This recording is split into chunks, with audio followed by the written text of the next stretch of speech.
hold on a second. Stand by. Call from Nick Curto. Oh, hey Nick, how you doing? Nick, are you there? It never came through. Yeah, okay. I will send it to you. I'm on right now, so I'll send it to you. It's Nick Curto. Nick's going to be joining us. Let me Stanley Nizemek. For a kind of an ad hoc evening, it looks like we're getting a full complement tonight. Okay, let me just back off. Bruce, Bill, why don't you guys entertain everybody on here for a couple of minutes? Well, I'm not ready for tap dancing right now, but Why did you explain your book? okay. Well, Okay. first off, I'll explain me a little bit.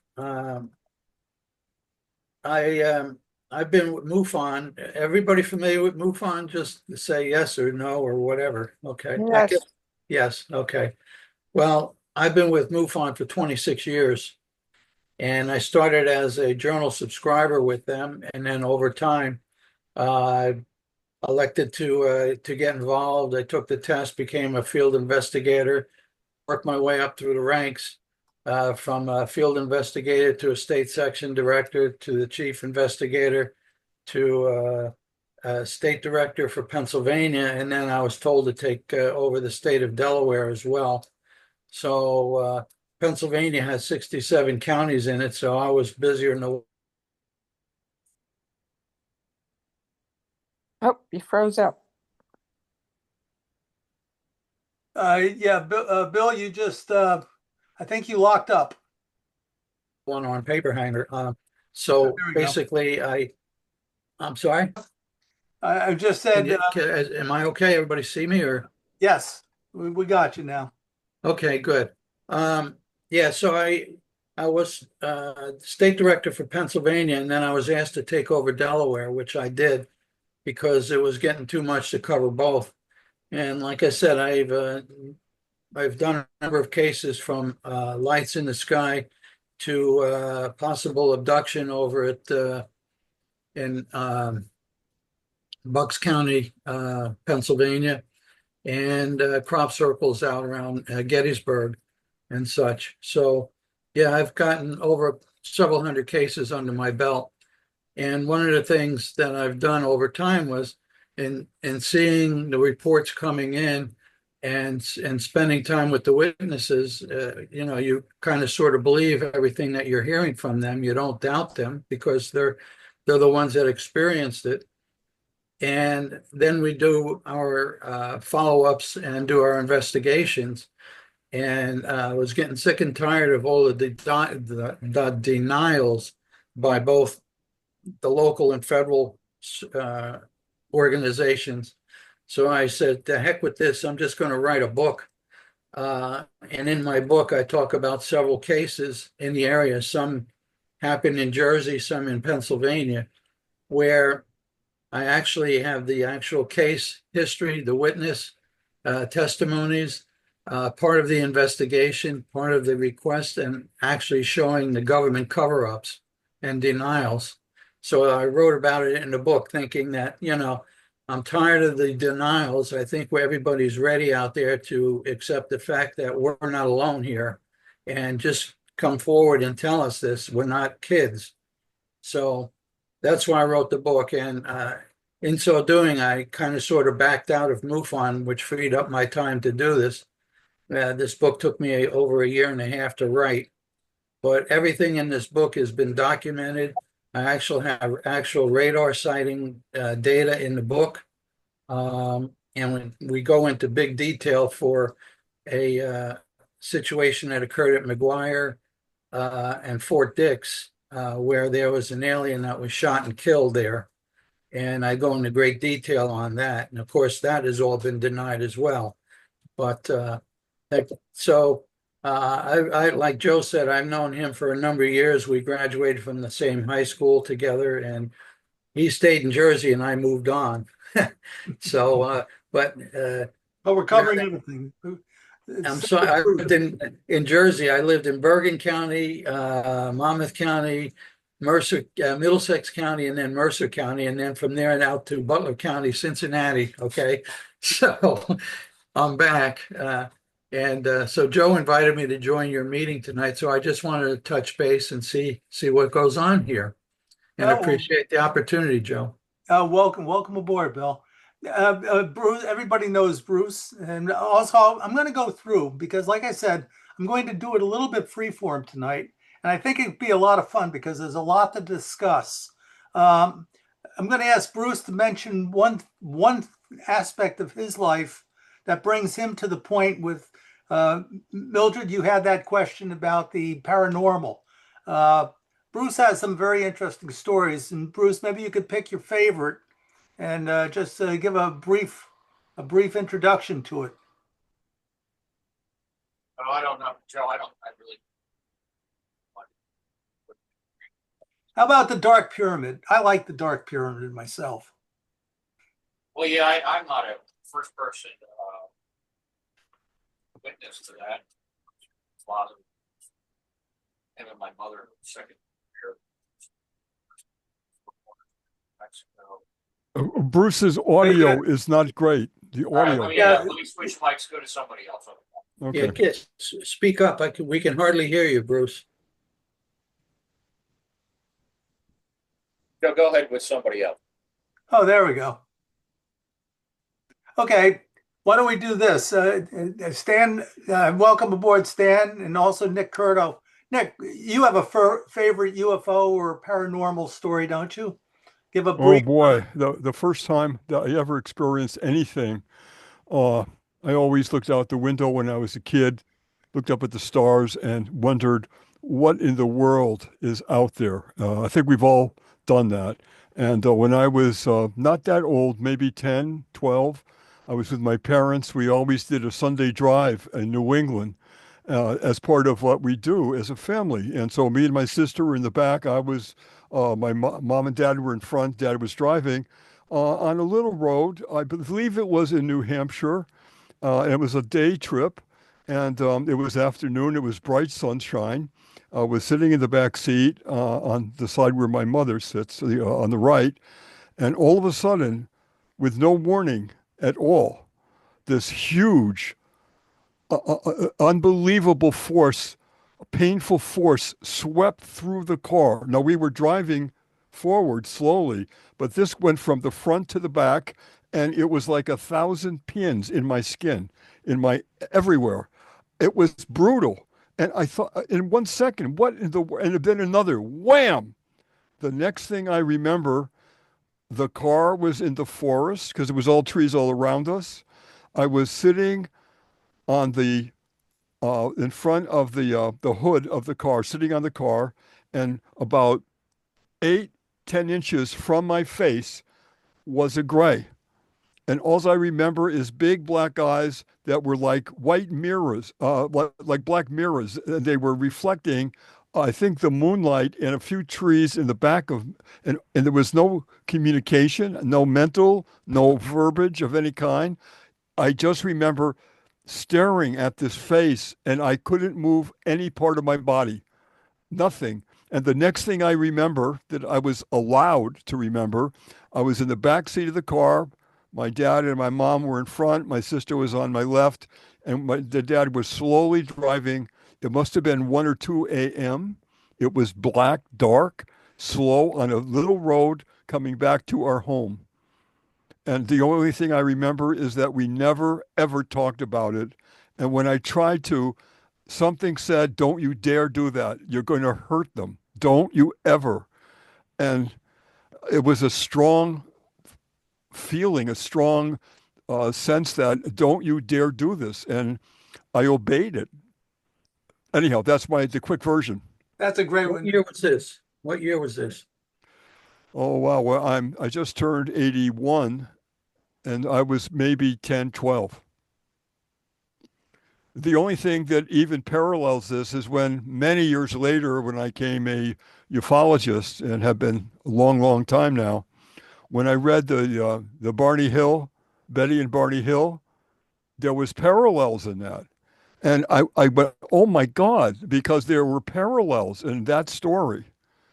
I don't know if there's any connection, but it was the same, I believe, the same general area were driving, and it was a small road. There wasn't almost any traffic. Anyhow, that's Okay. yeah. Thank you, Nick. That's an excellent story. Now, right now, let me just stop for a second here. I think there's an emerging sense that everybody has a story. Now, what this all translates to, we can only guess.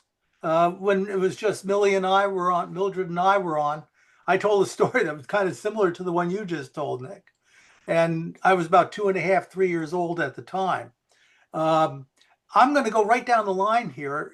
Stan Nizemek, do you have any stories that you can remember from any point in your life that may be of a UFO nature or a paranormal? Oh, Any very definitely. experience at all? Very definitely. My first interest in this became I was a senior, was a sophomore at a local college, doing it overnight, kind of like studying for exam for the next morning. And on a local radio station, they were talking about this orb over this body of water up in North Jersey. And I was kind of listening to it on and off as I was studying because I had an exam coming in the morning. And the more I listened to it, they had a pretty good detail on it. It was in the middle of a reservoir or a lake, Oh, yeah. about 6 feet on fire. Basically, probably a reservoir because they had a fence around it. A couple feet of snow on the ground. I think it was in January. And I think a couple of police officers showed up there. They opened the gate. They walked out towards it. But the ice was fairly thick back then. And as they got closer, it was melted. And they kind of pulled back. And that was about it. And so everybody just kind of sat there and froze, obviously. And then as the sun just about came up, this gigantic ball of fire went from one end of the lake to the other end of the lake, stopped exactly at the same spot, took off into the morning sun and disappeared. So that was my first story to get me interested in this. Second of which was my freshman year of college. We picked something out of a box and they said, do something about UFOs. And back then you had the Encyclopedia Britannica and that was about it. So didn't get too much done on that. And obviously in the media portion of my livelihood, New Hampshire, once again, I mentioned this story once before. 3 beautiful flying saucers showed up in this New Hampshire cove. Everybody sat there and watched it.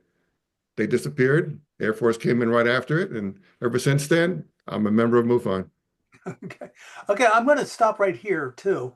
Stan, I think you were talking about the Wanacue Reservoir. Yes, that is correct. Here's a little sidebar story about the Wanacue Reservoir. Back in 2000, I was working for AT&T, and consequently, I was working on a large project, so I had access to the entire global email list for AT&T. There were over 100,000 people in that email list. Well, anyway, I was also I was subscribing to some of these online, what were they called back in the 90s? They were like special interest type of email groups. Well, anyway, I got one and it was about orbs. And it was about a group that they were evaluating and studying orbs there at the Wanacue Reservoir. And apparently what happened was the Army got very interested in it. And they sent up some of their scientists. I'm pretty sure they probably came from Fort Monmouth in the Communications and Electronics Command. But they came up and they set up a lot of test equipment around the reservoir. And they went away. They turned it on and they went away. And when they came back in the morning, everything was destroyed. All their sensitive electronic equipment was destroyed. And so the story went on and on and on, and they were interviewing various people. And one of the people that actually gave his feedback about this was a manager for AT&T. Okay, he was in marketing. And somebody said, well, would AT&T be interested in the technology that seemed to be tied in with the Wanacue Reservoir? And he said, oh, absolutely. He said, we would love to know more about it, as would the Army. Now, here's where it gets interesting. They gave the guy's name, and I was able to find him in the global directory, and it was exactly who they said he was. So, I mean, it's a little validation. It's not everything, but it's kind of ties everything together because the orbs seem to have some intelligence, the way this was being. and they actually had a conference out in Colorado, I think Boulder. And at that conference, they had scientists and engineers, and they all got together and they were discussing the orb phenomenon. And where it got a little on the crazy side, they actually had a number of orbs that voluntarily showed up and that they were intermingling supposedly with the conference. Okay, I don't know how much of that is true. Again, it was on the internet, so it's got to be true, right? That'll be true. Okay. All right. Well, let me go on. I just wanted to throw that out for you, Stan. Something to consider. Kathy G., why don't you weigh in? Hi. Well, I accidentally had gone to the library when Joe made a lecture about certain things that happen in Middletown. And I recalled the strange light that was way above the other street lights going down on Main Street in Port Monmouth. My late husband and I were out for the evening and we came back in, God knows what time. And we were heading towards our home, which was the west side of 36. And I said, one of the street lights are really way out of whack compared to the line of the other. It should be like a chain, right? Oh no, not this one. This one was way wacky. So anyway, it wasn't the following Wednesday, but the Wednesday after that, in the Middletown Courier newspaper on the front page, the full report of something had landed in the swamp. Oh, 1970, right? Yes. Yep. Okay. And again, I'm compiling a lot of information on that because that was also within a mile and a half of the Navy Pier. And it's also a mile and a half from the Nike site that blew up on the Navy Road, Normandy Road. Yes. So years apart. Yes. But and that's the whole point, is that things will happen, and the other things that happen if you pay attention to it. Okay. So going forward, all the way up to 2015, actually. Okay. But Kathy, great story. Thank you. Okay. What about you, Mindy? What do you got? You always. Oh, Joe, hi, everybody. My whole life has been one high strangeness after the other. I mean, it's just unbelievable. And I don't believe it, so I can't expect anybody else to believe everything I've experienced. But just to give you something here, my mother and I both had hypnotic regressions with David Jacobs, and both of us turned out to have abduction experiences. She had about 30 hypnotic regressions with him. I only had about 4, but they all turned out to be abduction experiences. And our whole lives, we've all been psychic.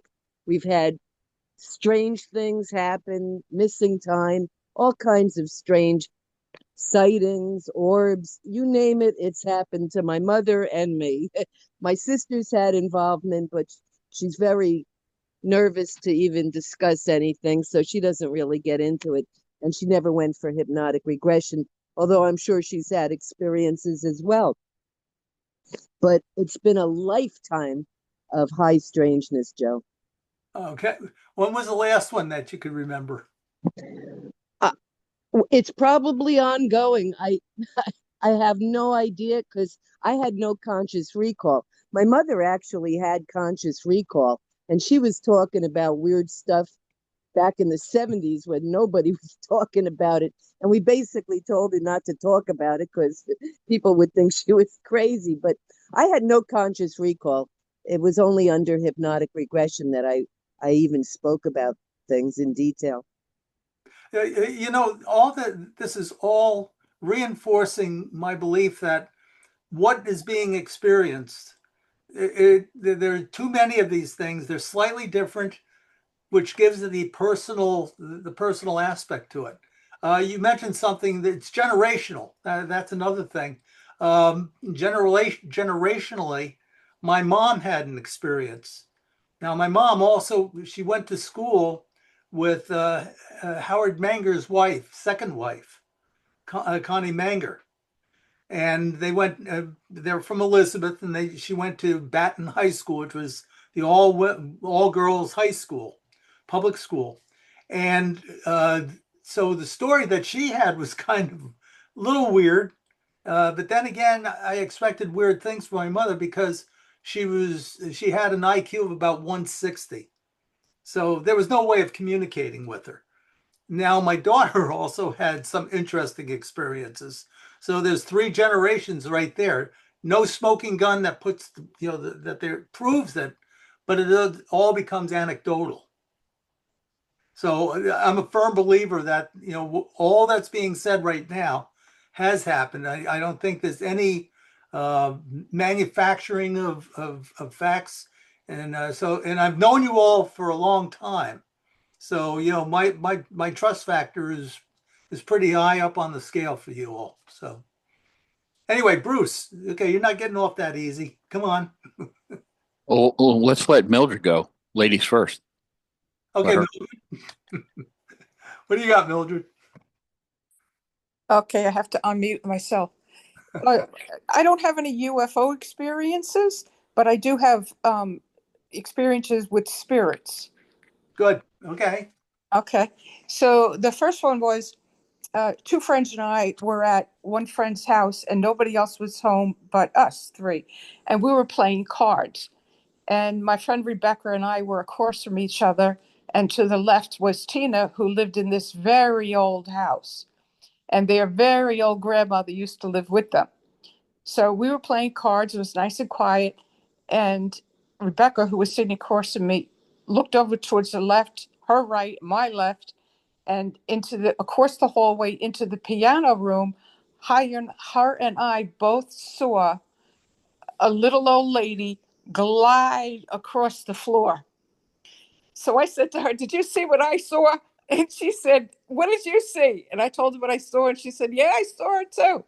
Now, the girl who lived in the house did not want to believe us at all, at all. And that was the end of that one. And then there was another one with another girlfriend. I grew up in Rossville, Staten Island. Okay. And then there was another girlfriend, and we were at her house, which was condemned by the state because they were putting the highway across there, going to the outer bridge. So so we were playing at our house. I guess like maybe 10, 12 years old or so.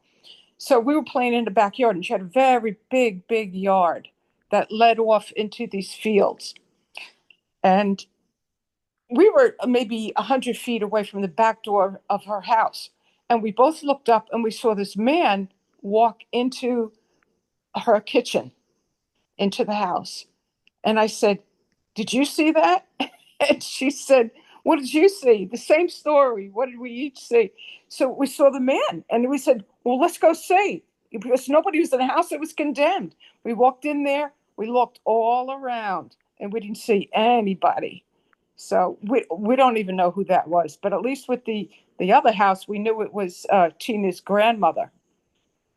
And then another time, I was home with my mother. I was same age, youngster, and we were sitting in front of the TV, which there was a doorway that led into the dining room right to the left of us. And I was upstairs. I came back downstairs, and I saw my brother get up out of the rocking chair and go into the dining room. So a little while later, I didn't hear anything, and it's like, "Where's my brother?" And I said to my mother, "Where's Bobby?" And she said, "Bobby's not home." I said, "I just saw him walk into the other room." Now, at that very minute is when my brother had a very bad car accident. But he lived, he didn't die or anything, but it was just a premonition. There's so much of this, especially now with all the science and technology. Yeah.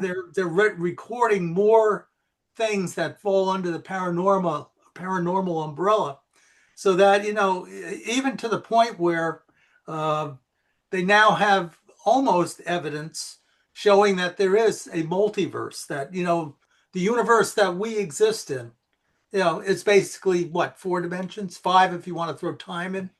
But the thing is that you could have multiple universes. There could be millions of universes, and there's just slightly out of phase and going from one to another, or something passing through Rosencrantz bridges, between spaces in our universe. Why can't it go to another universe as well? And now with quantum computing being what it is, they're starting to see data coming down that they don't fully understand it yet. They don't know where it's coming from. They're testing some of these new quantum chips. So, the whole thing with the paranormal, we don't understand it yet, but by the time another couple of years, maybe all of this is going to become just pure science. And we're going to start understanding, all that thing, what we understand as being living sentient beings, and going on to another phase of existence is something that could be very well within our reach and understanding it. So it's where faith and science maybe kind of close the gap. Okay, now why don't we do this? How about a little round robin? Bill, why don't you ask? Oh wait, Bruce, you haven't done your We thing. got Bruce, yeah. Yeah. Well, Joe, I could talk your ear off all night long. Oh, but I know you're going to limit it. So, all right, you want me to talk about the UFO stuff? I really, one of the thing that I think is most striking, we've been talking about it before, is first person, very involved in it down in at outside Cannon Air Force Base in Clovis, New Mexico in '76 when I was in college. I had a big UFO flap 2 nights in a row. At the time, I was in Army RTC, but I was getting my pilot's license, and I was the wing PIO for Civil Air Patrol out of Cannon. Knew the wing commander very well.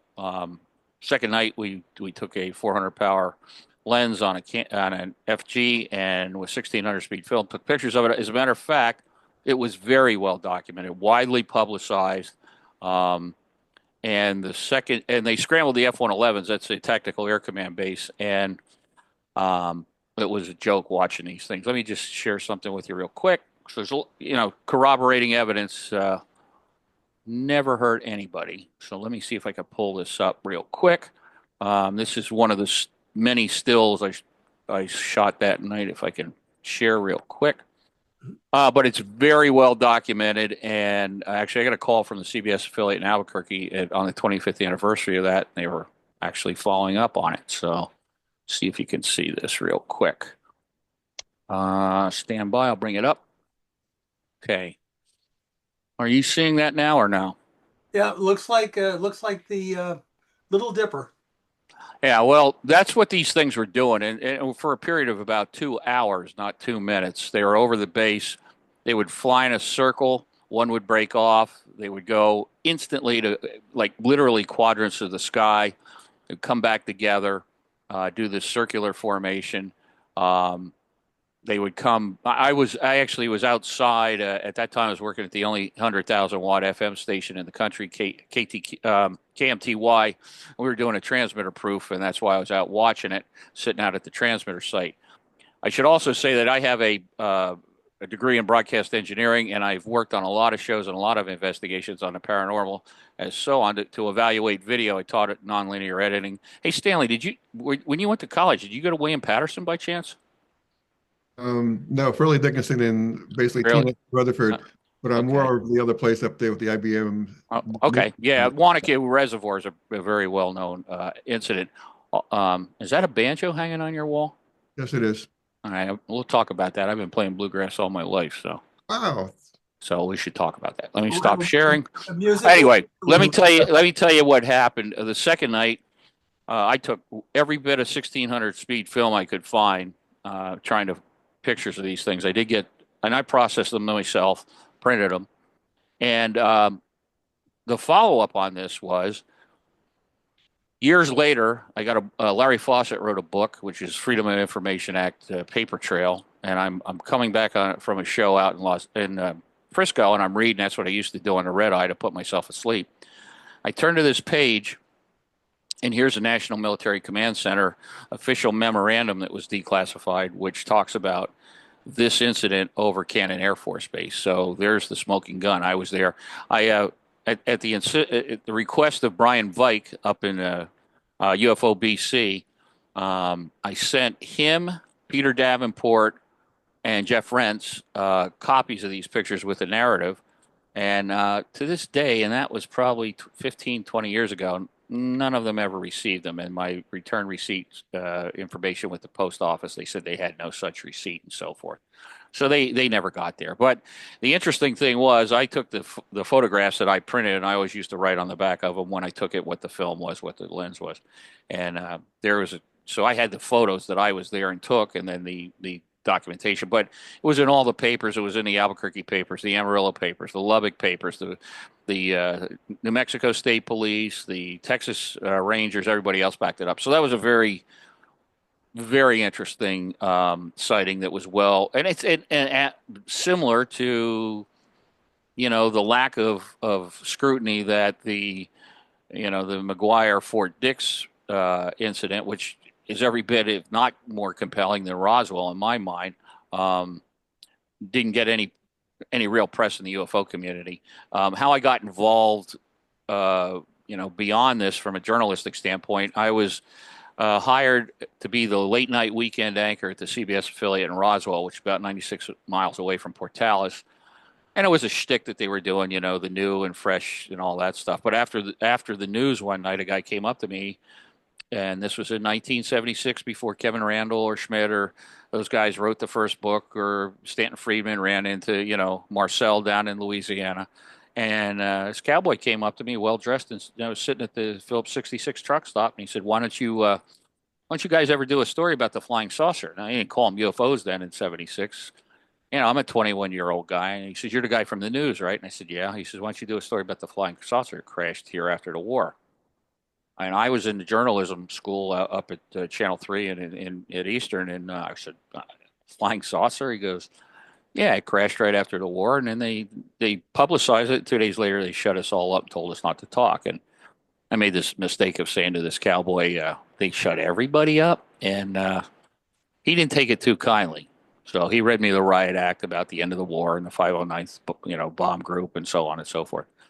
So he came back a couple months later, found me in the same spot, and said, "Well, he said, I'll tell you what, I'll find you people that'll speak on camera. You might have to hide their identity." I said, "Well, I'm not the news editor or producer. I'm way down the food chain, but I'll run it up the flagpole if you have anything." So he showed up with a yellow pad with 11 people on it that ended up being very prominent in the whole Roswell case. And unfortunately, I went to Denver to get my broadcast engineering degree. And because we were at a PBS station that had no money for anything, I interviewed these people with a cassette recorder, because that's all the director of broadcasting would give me. We were shooting 16 millimeter film if it was sacred stories, but that was about it.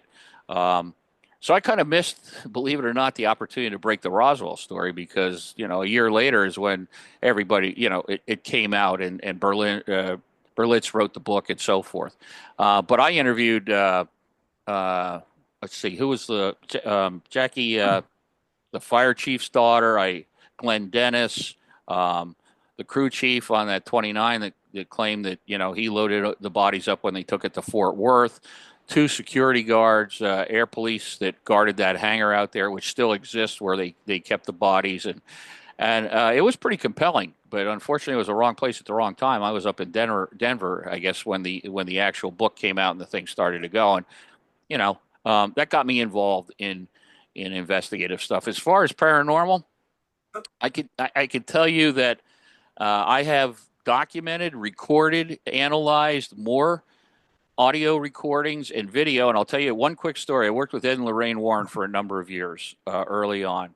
I did the video recording for Ed doing his research on the book Graveyard. If you want to look that up, I worked with him in Monroe, Connecticut there. And we were doing an interview of a supposed poltergeist phenomenon in a row house. And I believe it was in Providence, Rhode Island. And WPRI, I think, was a station. It was back in the days of, I don't know, Stanley, you remember the old 1-inch portable BVP 60 monster 1-inch machines. Were recording, and they got 2 cameras. They got one outside. It's a galley kitchen, real long house, and they're in the living room, and Lorraine and Ed are sitting there interviewing this family, and they got another camera sitting out with a cop standing next to it on the stoop, looking through the kitchen, and just looking in for a wide shot, a cover shot. And I was there, and about 10 minutes into the interview, the coffee maker comes off the countertop and comes flying down the kitchen towards the camera, and then drops on the floor and smashes. And they got it on tape, and I was there. It wasn't all rigged up with fishing line, I can tell you that.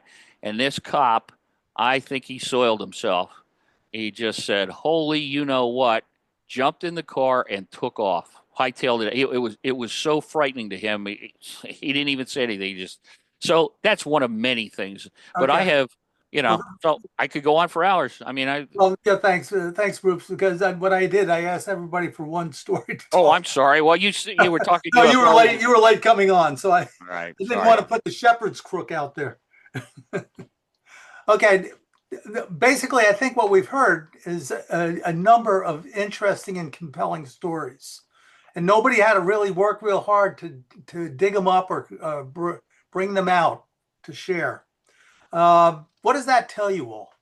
Does that tell you all we're all heading in the right direction, and it seems to be a fruitful area to be operating in?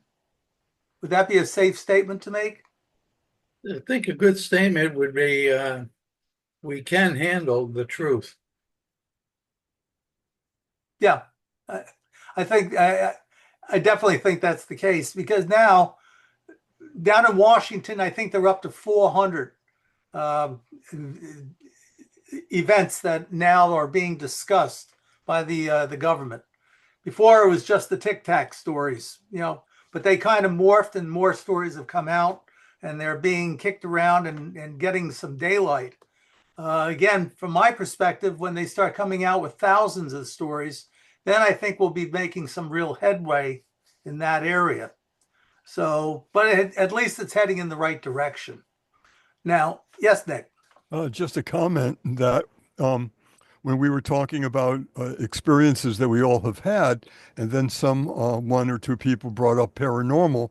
When I started co-started Disclosure Network New York 27 years ago, it was only going to be for UFO ET research, deep research. But we learned very quickly after a few meetings, we had to include paranormal part of that, because some of that story had to be linked with that. You couldn't separate them. So I just wanted to put that in the mix. Yep, absolutely, absolutely. Well, like at one time, there was this big to-do at MUFON where people would report their sightings and such, a UFO and UAPs and such. But then there'd be people reporting incidents involving Bigfoot. Okay. And of course, everyone was all shook up saying, we don't investigate the Bigfoot sightings, we don't investigate this, and so on and so forth. And in my time working with witnesses and stuff, like they would say, well, is Bigfoot involved with, UFOs or vice versa? And I tried to put out an analogy saying that, and this is going back now, things have changed. Like I said, I've not been with MUFON for a couple of years, but I used to say, imagine if you would, you're back in the 1800s and you walk into a particular little candy store and it says across the front, it says candy store. And you walk in and then there's a number of different jars in this particular store. This one had black licorice, this one had lollipops, this one had chewing gum, et cetera, et cetera. And you go and pick what you want and go. Now, fast forward to today, and you'd walk in the same store, but instead of it saying candy store, it said paranormal. All right. So you walk in the store, and then you look to the left side of the store, and there's jars there as well. It says crop circles, okay, abductions, okay, sightings, and such. And then on the other side of the store is another set of drawers that say Bigfoot, swamp ape, and Dogman and so on. And, they said, well, is there any correlation? I said, well, in talking with witnesses, I've been involved where they say, I've seen flying saucers or UFOs. And then soon after, I'd have a sighting of a Bigfoot running around. Okay. Or vice versa. They would see a Bigfoot and then they'd say, there's UFO activities. So now they're looking at, I guess they're melding the two pots together of ufology and cryptozoology, that there might be some type of tie-in between paranormal Bigfoot sightings and UAPs. I just wanted to put that out there. I think that MUFON now is accepting that type of a scenario and moving forward. Thank you, Bill. Yep, that makes sense. First of all, I want to welcome Karen Wallow aboard. Hi, Karen. Hi, My cousin. cousin. Karen, we have Bill Weber. We have Bruce. I believe you know Bruce Pearson. And okay, and I we have can't. a couple I of can other only people. see. I only see you though. Only me? Oh, okay. Yeah, it's something with my phone, I guess. Oh, okay. You're in the okay. Sorry about that. Well, you have a couple of other people on here. We're a nice, friendly group, and what we've been doing, I've asked everybody to come up with one personal story that they have that they feel is the most important experience that they had in their lives with the paranormal or UFOs. But what's your best story? Oh, okay. I was, let's say, I was 25 and I was living in Tom's River. I was asleep and I woke up paralyzed, completely paralyzed, and my body actually vibrating to a sound, like a wah, like that, a sound. And these orbs about this big came through the wall and were spinning all around me. And I couldn't scream. I couldn't talk. I wanted to scream. I was like that. And my boyfriend was next to me, sound asleep. He didn't see or feel or hear anything. And then as quickly as it happened, all the orbs left through the wall. And then I screamed bloody murder and was able to move. That was pretty intense, I'd say. I would too. Very good. Just a little about Karen. Karen is an artist. Nick is an artist as well, and she's also an accomplished musician. And Thank you. okay. Now, so I think what we have here, and again, Karen just related a story about orbs. Stan Nizemek, one of his favorite stories is an experience he had with orbs as well up at the Wanacue Reservoir. So I think everybody had something, abduction experiences. Now, a lot of times, some of these can be described as an abduction experience as well. Nick had an experience such as that. The UFOs, Bruce Pearson had a number of experiences while he was a broadcast engineer and a broadcast personality and working for a newspaper. So I think we have there's a lot going on here. And I think with this group, even though we're a relatively small group, it's still a lot of interesting things. You all basically gave just one experience. Now, a lot of these things could go into and become stories that are part of a bigger picture or part of something that is ongoing. Sharing this information the way you have is something that perhaps, should be shared with a wider audience. In a way, you have somebody that tunes into this when I put it up on YouTube, that's part of a wider audience. But, it could go into a book. Bill has written a book, and a number of other people. The books are out there. So these are all compelling stories, and I think they should be shared. How do you all feel about that? Good idea. I think it's a good idea. I met you, Karen, Hold on. At a hi, I met you at a UFO conference. You had your artwork out and you had a picture of the Wolfie. Oh yeah, yeah, yeah. That was in was that in South Jersey, like, or Philly? Bucks County. Yeah, I knew it was in Pennsylvania or like South Jersey. Yeah, you were set up right in front of us. We had tables out front, and you were right there. You and I chatted a little bit. Yeah, Oh yeah, I, that's wild. Small world. and I see you on Facebook all the time. Are we Facebook friends? I think we are. If not, we can be. Tell me your full name again. William Weber, Weber. Okay. All right. Yeah. Wow. What a small world. That's so cool. Also, Yeah. Nick had his hand up, and I think he wants to say something as well about. Just wanted to put one other thing on the table, and that is when someone says, "Oh, ufology, UFOs, ETs, that's crazy stuff," no, and I say, "Are you spiritual at all?" Well, yes. Well, what is it? Oh, you're Catholic, I see, and you certainly believe in angels? Yes, of course. And you see the visitations that happened with Mary and Joseph and so many others? Well, yes, I have. And you believe in Jesus and you believe the miracles that happened? Well, yes, I do.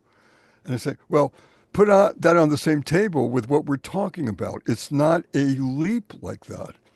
And there's this pause. There's this this long pause. It's kind of like, oh, like yeah, there is a if you can say that you can believe in that, why can't you make not a big jump to we're not the only civilization in a multi-billion-dollar universe, billion universe, and sometimes the light goes on. I just want to throw that in. Yep, absolutely. I operate as a volunteer, a radio telescope, not a big one, but a radio telescope nonetheless. And consequently, I've found myself keeping track of everything that's happening in the world of radio astronomy and regular astronomy. And just the simple fact that we are going from billions of stars and hundreds of millions of galaxies. Now we're up to trillions of stars.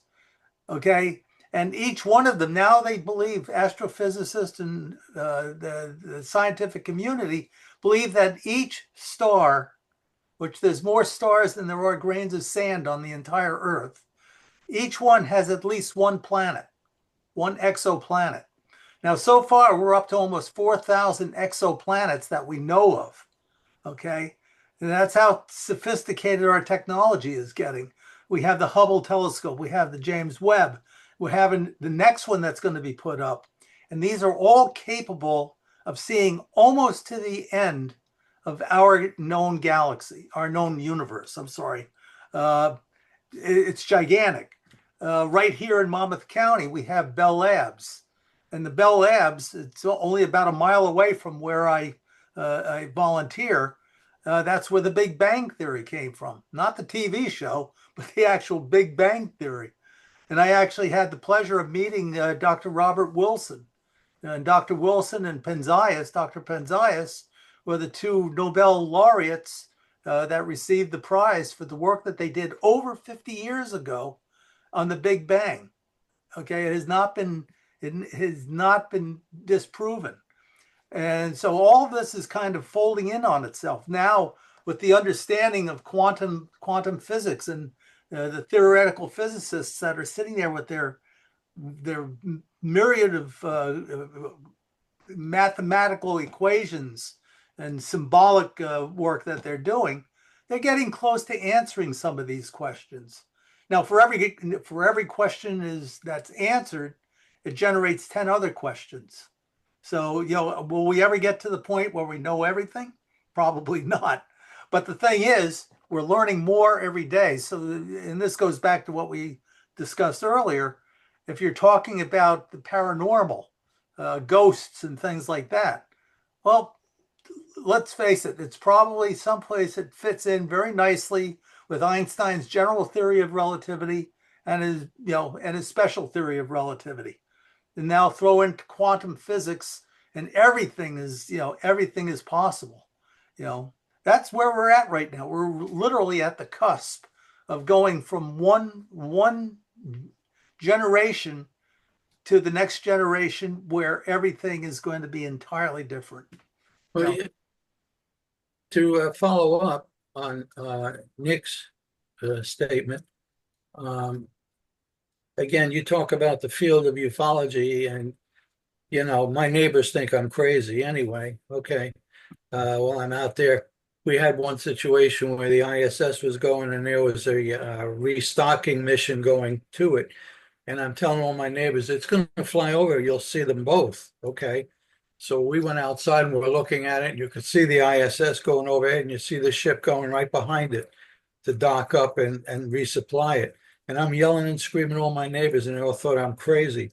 But the thing is to answer some questions like, why don't they come out and say something about this and say it's official? They're here, they've been here, etc.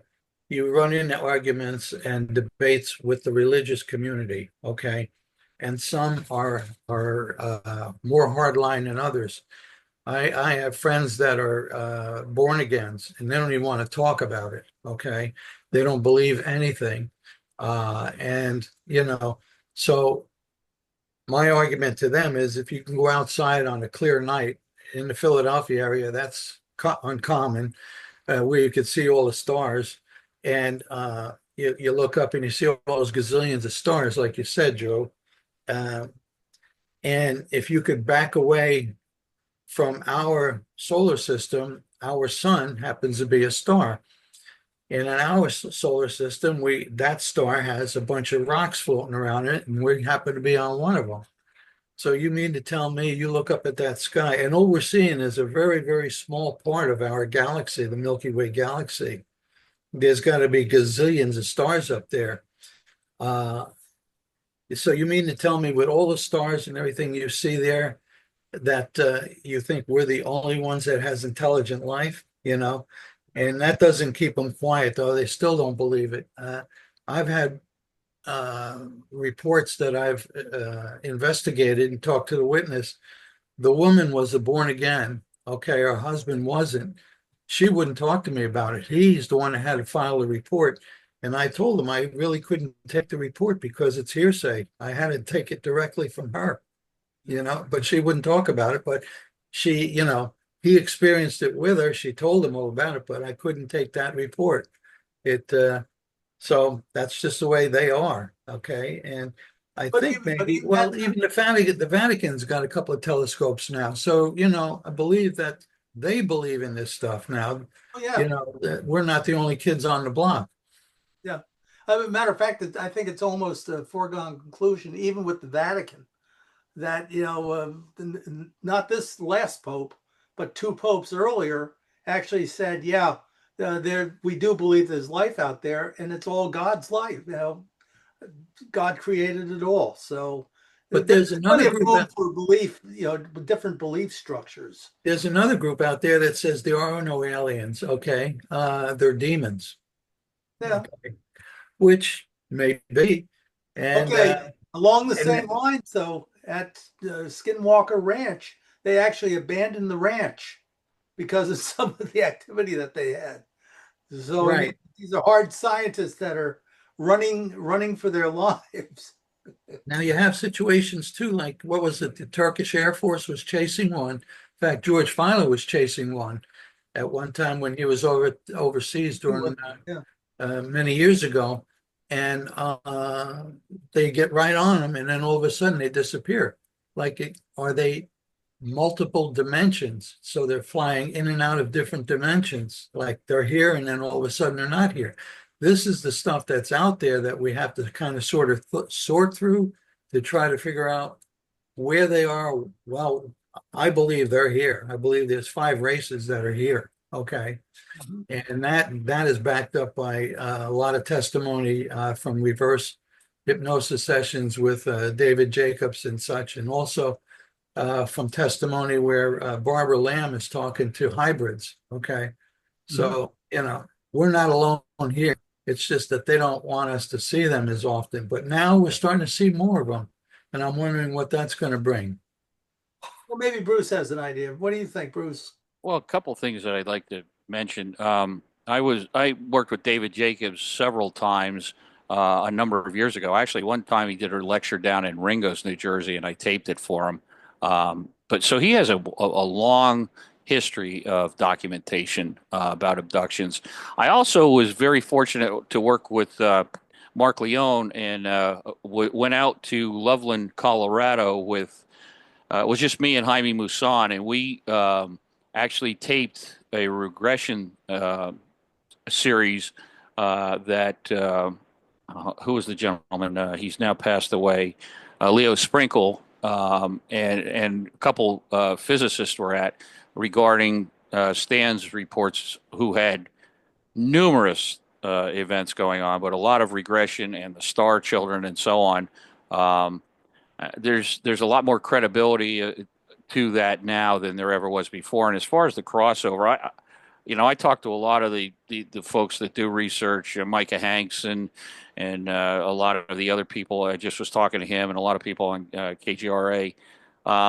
There is a crossover that is kind of breaking down those silos that always existed between paranormal people and the folks that would investigate or were interested in one area of unexplained phenomena or UFOs. And the whole idea of this interdimensional, or whether it's a vortex, as is the theory possibly behind the Skinwalker Ranch up in the Uinta Basin in northeast Utah.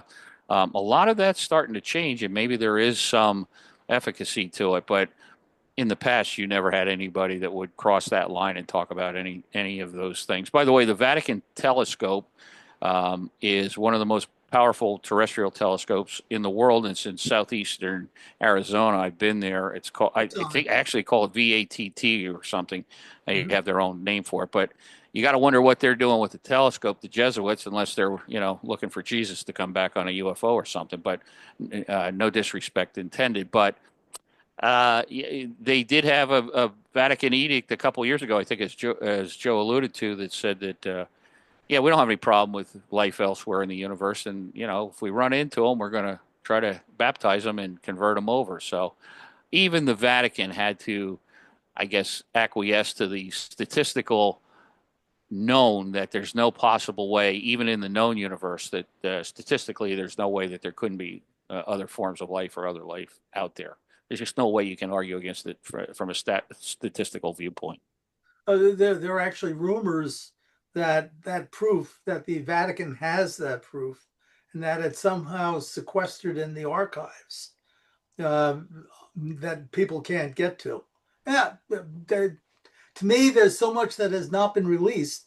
That's as plausible as anything, I think. Because if we see all this, we're just individuals, and we've all had some type of an experience. Some maybe even have some physical proof of it. So why wouldn't that be turned into the Vatican as well? There's churches all over the world that are part of it. The priests are all part of the censor network that they have, stuff like this. It's all about control, unfortunately, and it's the suppression of alternative energy and so on and so forth. It's all about making money, and if you have the traditional umbrellas and somebody finds one that won't turn over in the wind, you're going to fight like hell to not let him sell that umbrella until you've sold everything you possibly can and made money off your old style umbrella. And that's really what it comes down to. It's control too. I mean, upsets the apple cart. The Vatican Library has thousands of feet of books and they acknowledge there's stuff in there that they would definitely not like to get out to the general public, whether it's on alchemy or some of these other inventions that came to their possession. But they're not going to let it go. It would be very hard to be on the Joint Chiefs of Staff if you had to acknowledge that there's stuff that comes in and out of here at warp speed and does what these things obviously do and have been documented, because everybody's carrying a 4K camera around on their hip like a cell phone. And, we're spending $900 billion a year in the U.S. to protect from that, but there's really not much we can do with about it. That kind of has egg on your face for your career. So it's certainly understandable why they're trying to keep the status quo as long as they can. They've been pretty successful at it. You're right. A lot of motivations, positive and negative. So, okay. Well, the almighty dollar. That's what it is. Right. Okay. How about somebody else? Is somebody else weigh in on all this?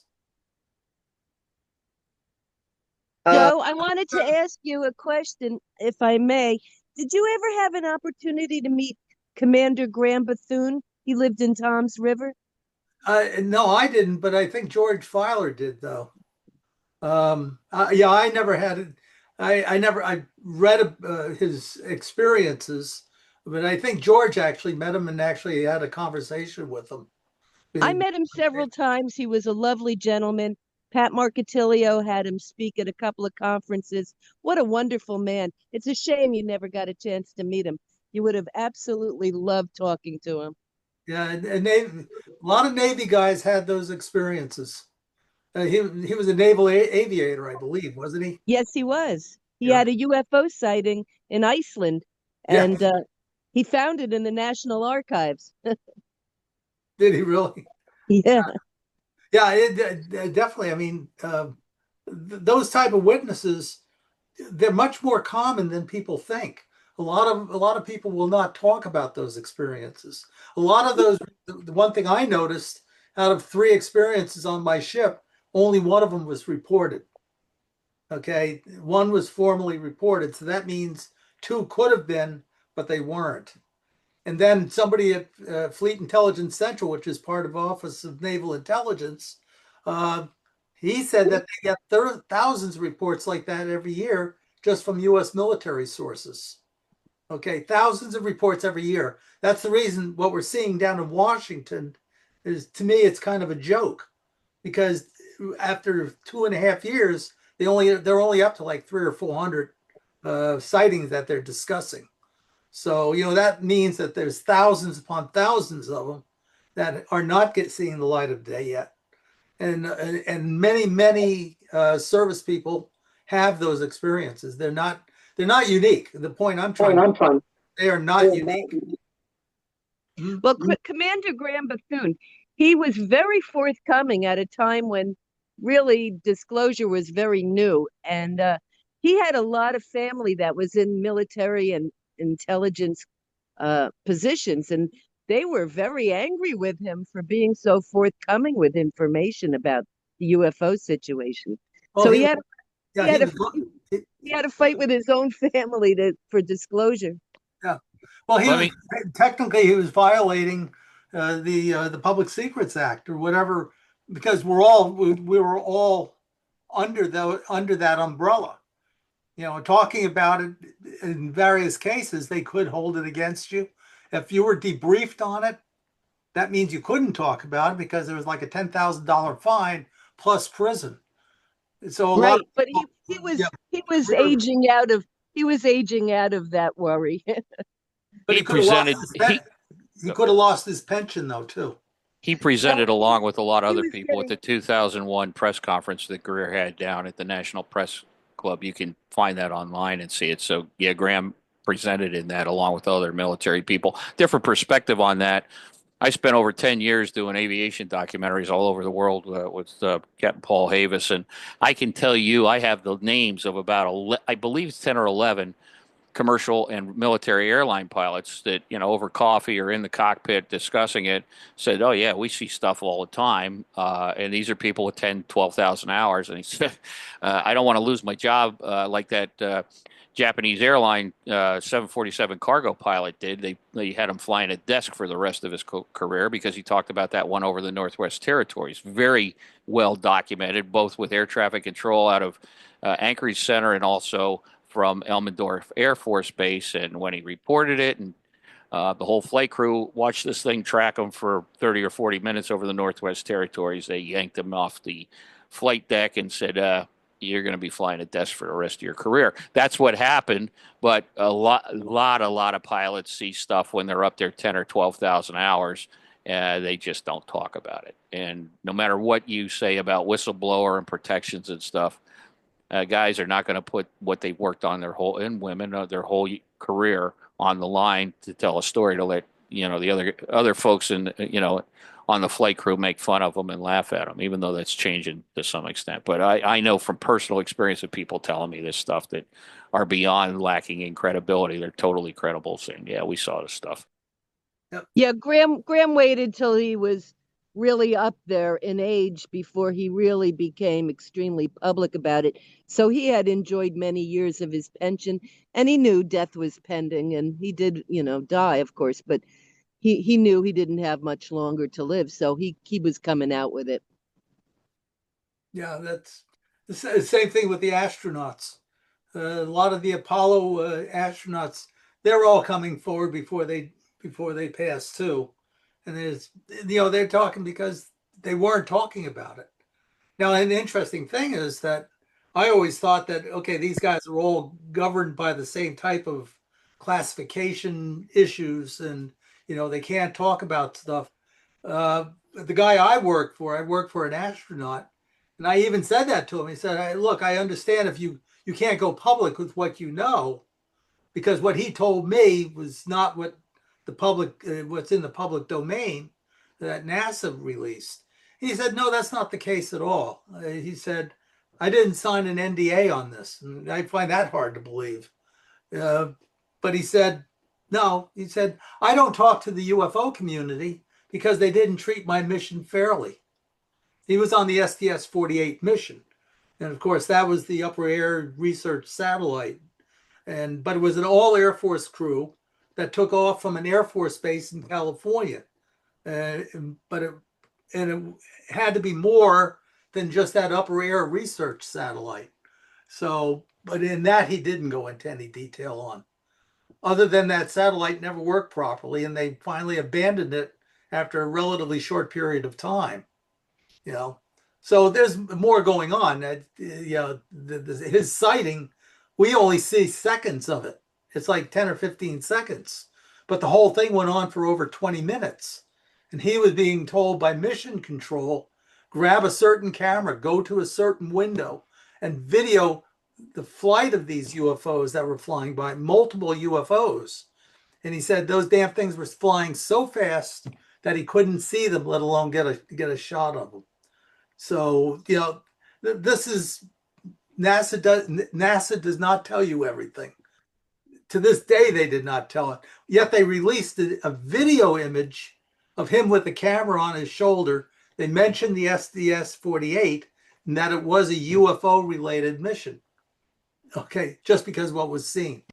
So, you draw your own conclusions, and I'll tell you right now, NASA is not somebody to be believed.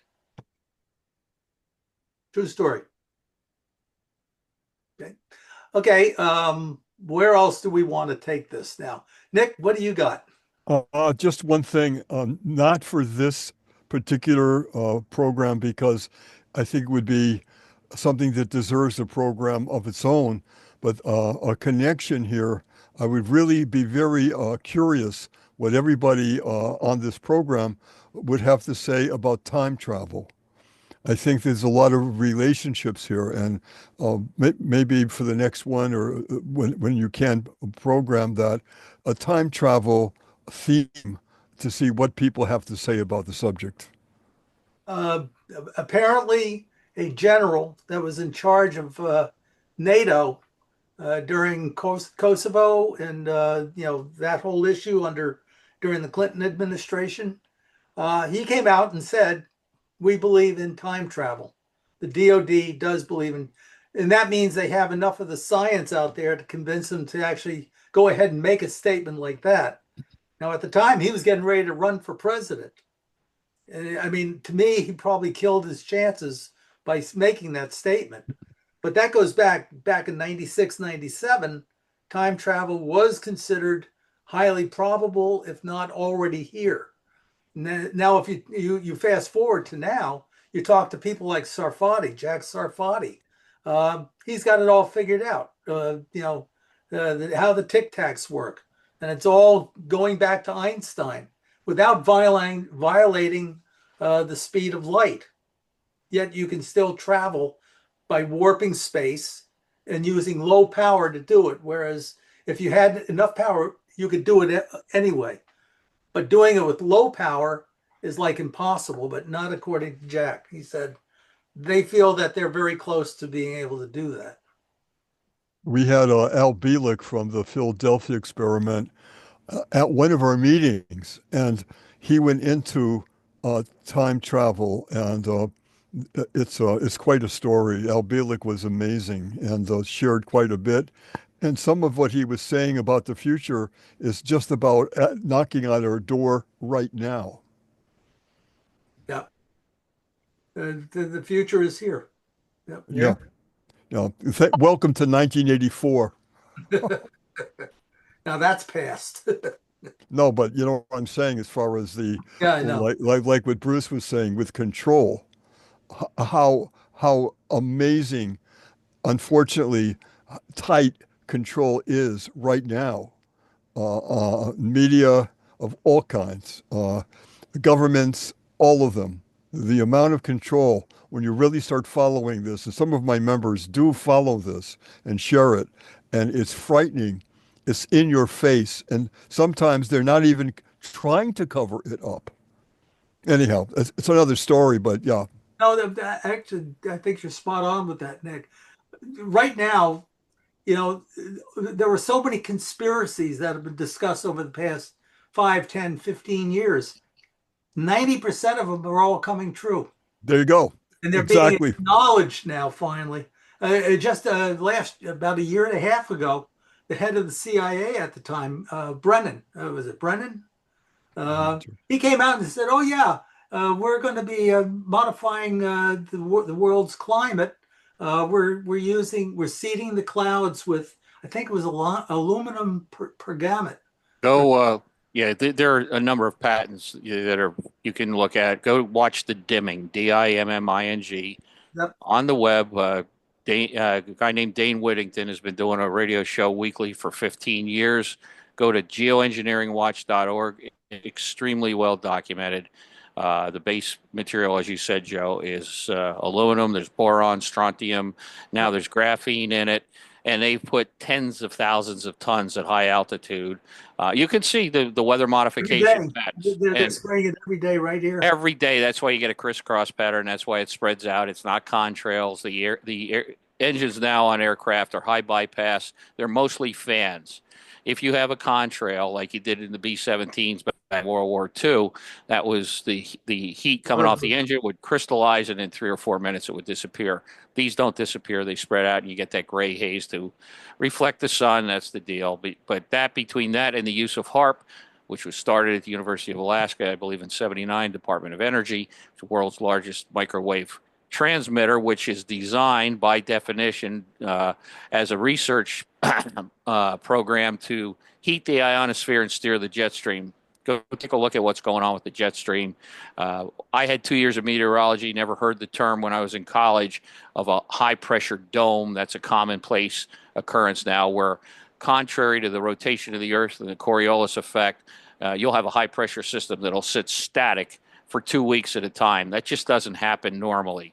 I could go on for hours. Just watch the dimming and go to Dane Whittington's site, and it will make your head spin. They were, handing out the aluminum foil hats for many years about that, and now it's well known. It's a black budget. Yeah. Matter of fact, in case you haven't noticed, water has a different consistency. Okay, it's not nucleation. Only chloride, but that stuff eventually comes to Earth and it finds its way into the water supply. It leaves a film on your hands. So you can actually feel it. So you wash your hands. A couple of years ago, after a snowstorm, yes, I went outside and made a snowball. And what I did then is I figured, okay, because there were, the lines in the sky. So I figured, okay, so I lit a match underneath the snowball, and the snowball turned black. Whoa. You want to hear a story? Today's New York Post, they had a story about that. Oh, is that right? Yeah. I said, I wonder if Bill's seen this yet. No, I haven't seen it. No, I'd like I'll save the article. I'll scan it or whatever. scan it and then email it to me. I'd love to see that. Next time it rains, go out in the street and take a look at the soap suds in lines going down the streets. I don't care where you live, but when you get a rain, and what that is there's surfactants in this spray that they're putting up there. And they have integrated nucleation, which is what you're talking about, where the normal gas to liquid to solid doesn't happen. I saw a piece of video from a news station, WFAA, when they had that snow down there in Texas, where the snow looked like styrofoam crystals. It did not look like normal snow. And the guy picked it up and said, I've never seen anything like this.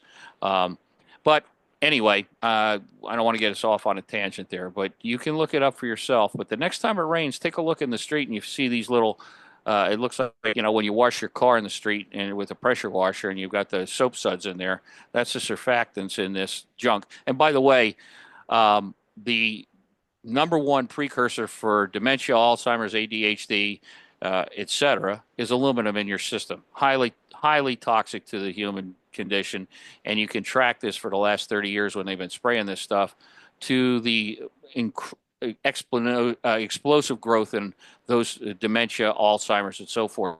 And just another fact: before '84, the AMA didn't have a malady called Alzheimer's disease. They had dementia and so forth, but it only came about in '84. You can look that up. So it's been tracking, and now they've added graphene to the mix, the latest patent, and you can go look the patent up. And graphene is, interestingly, magnetically sensitive. So, put in those 5G towers. I think it's also attenuated to a frequency of about, I think it's 6 megahertz. Yeah. Not too far off from what the human brain is. The funny part of it is there, the administration and Elon is a little concerned that population is decreasing here in the U.S., right? Mm-hmm. So they want to encourage people to make babies and give them 5K for married couples. Meanwhile, up in space and stuff, with all the material that's up there, they're killing us off. So it's like it's ludicrous. It's kind of schizophrenic, isn't it? Well, I would contend, not to throw another item out here, and I think that Stanley will back me up on this, any of you folks that have dealt with it. Artificial intelligence, ChatGPT-5, the ability to fake all this stuff will make even the most adept person, a journalist, there's no way you're going to know what's real and what isn't unless you know the chain of custody of that video or that audio, or you personally know the integrity of whoever shot it and is sending it out. Being able to discern any of that stuff. I started teaching nonlinear editing in '97 when the first Avid media composer came out. And back then, you could see the graphics and the anti-aliasing. And, a lot of times I was hired to take a look at something and say, has this been Photoshopped? Which is just a generic term like Kleenex. But now there's no way. People ask me that all the time. Are these paranormal shows faked? Well, they're out there to make money. And so, but some of them are very serious, like some of the other documentary shows. You will not be able to trust anything you see or hear on media from here on out, and it's only going to get worse. And I can tell you it's beyond belief how easy it is to do this. Feel free to disagree with you, but you can take to the bank. The deep fakes now, just the 14-year-old that has access to a computer can create that type of imagery. Absolutely. That's scary. Can I talk? Yes, sure. Go ahead, Karen. She's got her hand up. My God, there's so many subjects that I'm like thinking, if I don't get a word in here, I'm going to forget what I have to say. So I'm still back to what we started talking about. Go ahead. Take it wherever you want. Yeah. Okay. I just kind of want to respond to almost everybody because everybody's saying such interesting, valuable things. I am a Christian, by the way, and I'm what I call a cool Christian because obviously here I am. But in terms of the universe and what we were talking about before, I also wanted to say within this earth, even within my bedroom, within everywhere, there are levels of multi dimensions too, not just trillions and trillions of stars. and then the universe has multiverses and other multiverses. I mean, I'm talking about Michio Kaku stuff. It's utterly fascinating and endless. And as far as the Vatican and what could be in the vaults there, like I have said before, that I think that even things like reincarnation, astrology, and things like that could have potentially been taken out of the original Bible. So of course my super Christian friends get pissed at me when I say that and call me blasphemous and all that stuff. But there's so much more going on, and you can be a Christian and believe in life on other planets. And if you don't think there's life on other planets, in my opinion, you're an idiot. But and it's so sorry. But and then the other thing is, in terms of experiences, the one I mentioned about the orbs, I didn't realize we were also talking about just the paranormal. And if we are talking about that, I have a ton of experiences of seeing ghosts, of someone walking through my wall, and I don't talk about this stuff a lot because obviously people will think you're out of your mind. So, Well, this is a safe it, zone. I know. I of course I get that. And then as far as the chemtrails and weather modification, Bruce, I'm onto all of that stuff. I'm in that geoengineering site, and I even think things like Hurricane Helene, that was not a natural occurrence. There's lithium crystals and quartz crystals in the ground there, and that was a land grab, just like LA was a land grab. Just like Maui was a land grab, and with the using these directed energy weapons, and all these places that had blue roofs were fine, and now the fires where I live in South Carolina, just a few weeks ago, I had to evacuate. I left New Jersey a year ago because in my gigs and stuff with the Canadian wildfires, the air quality got so bad. So I said, I'm going to go down to South Carolina. And then a few weeks ago, I had to evacuate from here. So, and now the wildfires going on in the Pine Barrens, which broke my heart. 15,000 acres. Even with the people, the kids that are, doing idiotic things and starting these fires, supposedly, for all we know, someone could be paying them to do that. Like, there's some real sinister stuff going on in the world right now. And I don't mean to sound negative or anything, because I think there's a lot of positive things going on in the world too. And just like there's negative human beings and positive human beings, there's negative ETs and positive ETs, and so much going on that we can't even fathom right now. And time is speeding up too, I think, in an unnatural way. Just speaking of time. All right, I'll shut up. I just had to get all that out. Can I reinforce something that Karen said? First of all, Karen, in the Council of Nicaea in 300 AD, Constantine and those folks did take the Catechism of Reincarnation out of the Catholic faith. It was in there, it was accepted, Wow. and Wow. that is a fact. Go look it up. Wow. Additionally, they took the apocryphal books out, the Book of Judas, the Book of Mary, and all so on and so forth, including the Book of Enoch. And I have a friend who had the original translation of that. Which talked about, Enoch traveling out in space to other planets, and he was the scribe. These are scrolls that actually existed. Go read the work, the translation work of Zachariah Sitchin, and the discussions, so forth. Also, if you look at Genesis, you look at the Watchers, and my sister on another issue lives in Swannanoa. She was the most senior woman in the U.S. Forest Service, retired. She's probably finishing up another wildfire out there on Brown Mountain right now. She's in the Asheville area. One of the guys that I worked with in Network Sports has been the chief engineer at the Weather Channel for 30 some years. And when Katrina hit, he told me that their chief meteorologist for severe storms was fired because, contrary to the European computer model and the two U.S. models, Katrina made a left turn and went right down the throat of New Orleans, and there was no way to explain it. And because he didn't say that on the air, they fired him. He was a sacrificial chicken. And Mike Smersky Right. told me this story in detail. He said, look, this guy lost his job over it. I said, well, Mike, you ought to go look and see if HARP was active at that time. And sure enough, Yep. and this happened, as you said, it's the lithium mines that all Yep. those people in Buncombe County would not go for, the open pit mines, because the western North Carolina, the Blue Ridge area, all that area around Asheville is just high tourism. It's a beautiful area.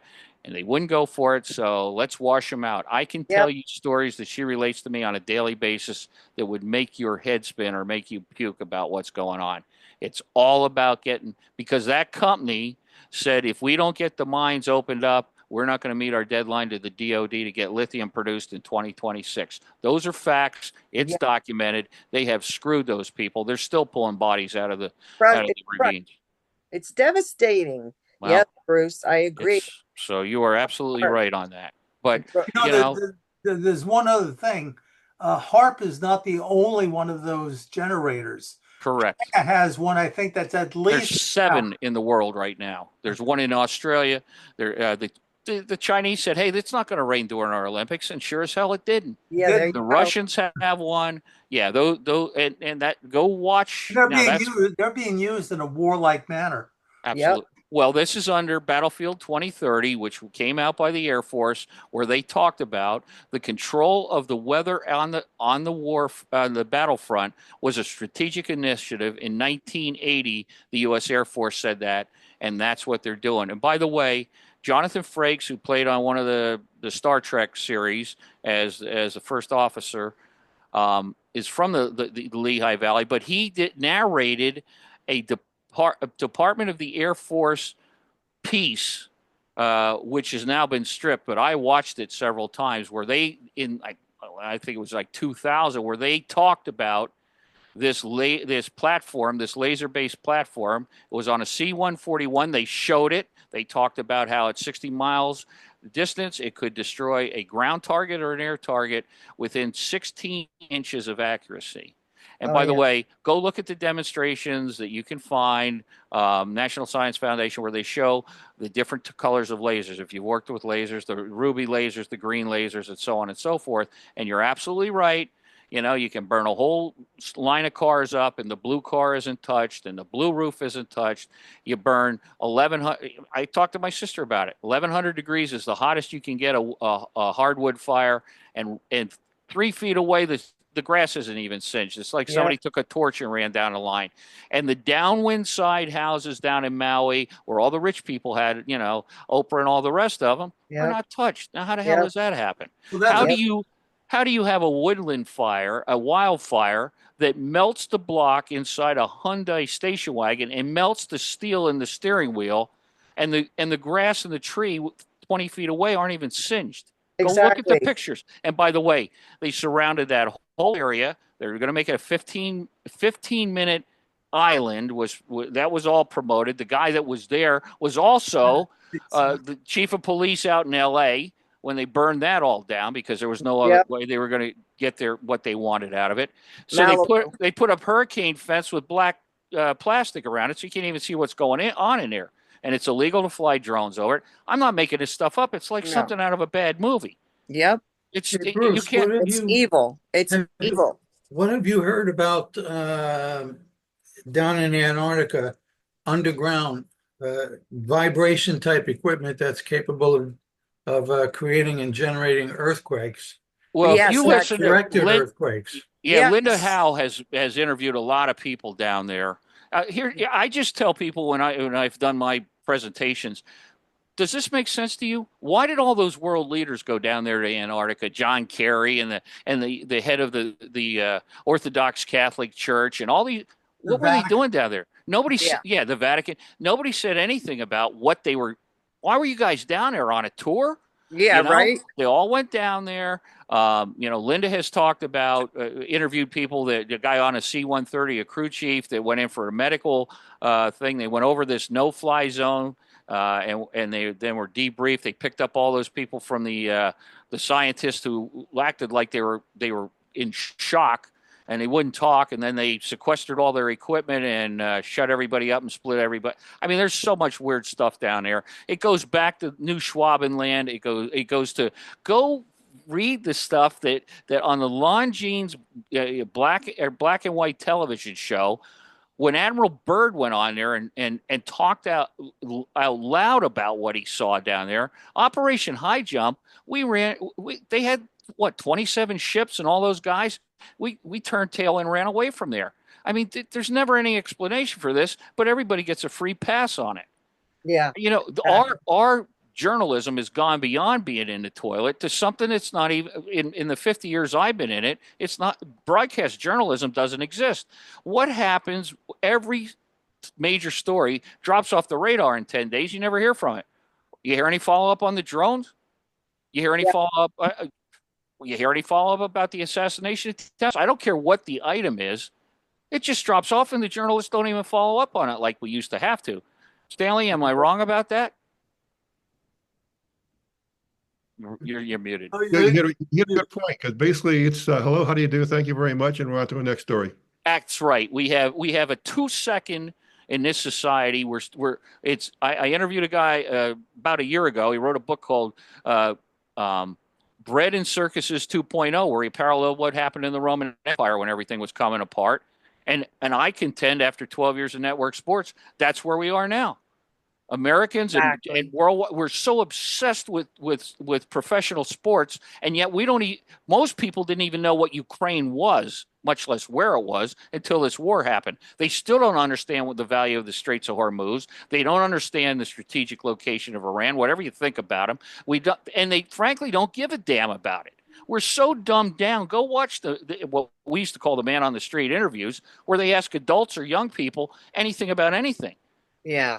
Yeah. And the education system has dropped down now in our aptitude for high school seniors down to 41, lowest it's ever been since Kennedy set up the Department of Education, just as a benchmark. We were number one. We just dropped 2 more. We're down at the bottom of the list. I mean, there's countries that you wouldn't even want to talk about that beat average student aptitude when they graduate high school or the equivalent.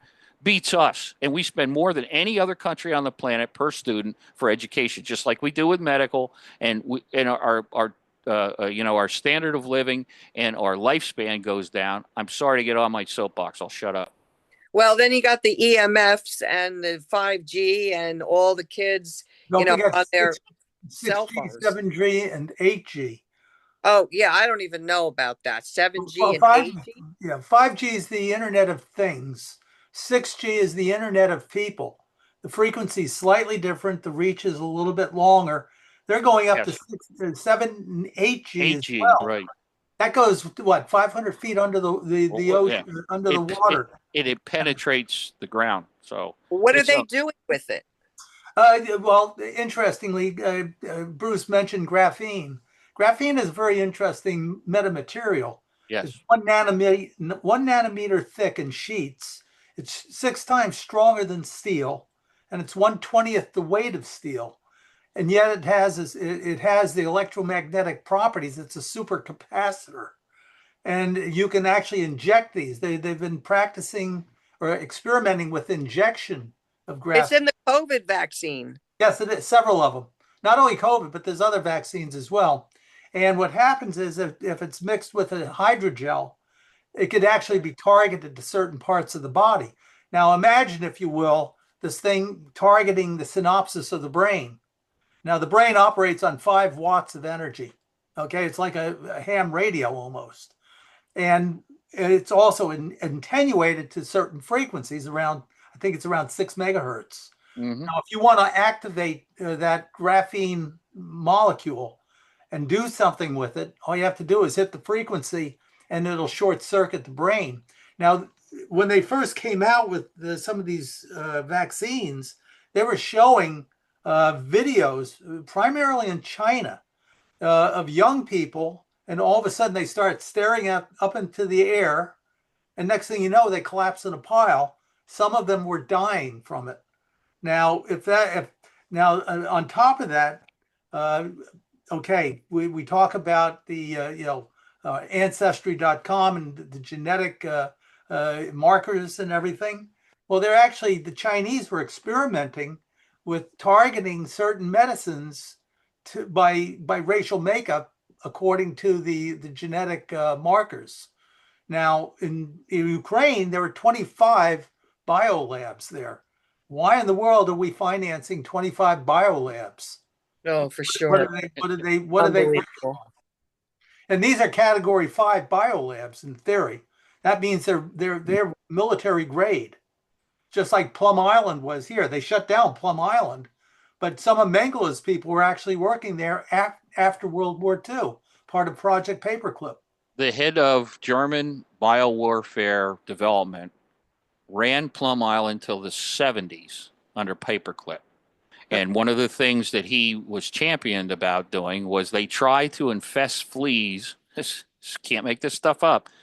And drop them during Stalingrad to infect all the Russian soldiers because they were being overwhelmed, to try to get the Russian army sick by this, and the Japanese tried to do the same thing with fleas, I think, or ticks or whatever.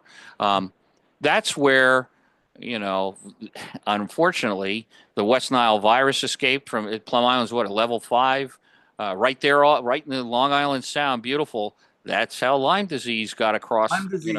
Yep. Now they have a new strain of Lyme disease, even that's more powerful. And Well, that, sorry. go ahead. No, Isn't, go ahead. isn't Bill Gates trying to do something, Bill Bingo. Gates, with putting the COVID vaccine into mosquitoes so that more people get Yes, it? that was in injected South inside Florida. them? They were testing that. And by the way, just don't believe me on any of this stuff. I tell people, look up for yourself. Go take a look at the cornerstone of the Gates Foundation.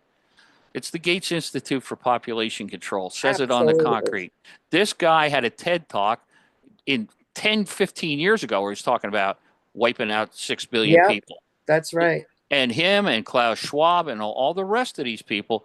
Look, I do a lot. Over 40 years, I've worked with a lot of naturopaths and nutritionists. And when you understand how the entire medical system, because of Mr. Rockefeller, that's right, Mr. Rockefeller, who also put together the money to have our standardized education system, where he's quoted, and you can see the recordings as well as the guy's speeches where he said, I'm not interested in educating people who can think. I want to educate people who can conform and work in my factories.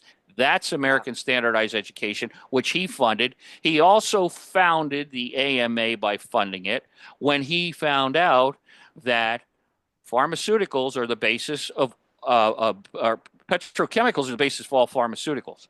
Our system is He mandated that. And then they tried to run out natural remedies, naturopaths, and continue to do that. Read the story of Royal Raymond Rife, crazy name. Guy invented the most powerful optical microscope ever invented. At that time, 2,000 or 3,000 powers of optical magnification was capable. And you can see pictures of this. His microscope magnified 60,000 times, more than a scanning electron microscope.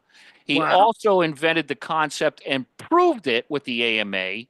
He cured 16 different maladies by hitting not the primary, but this resonant frequency. It was like 6 resonance above the base, and it would destroy the aberrant cells without touching anything else.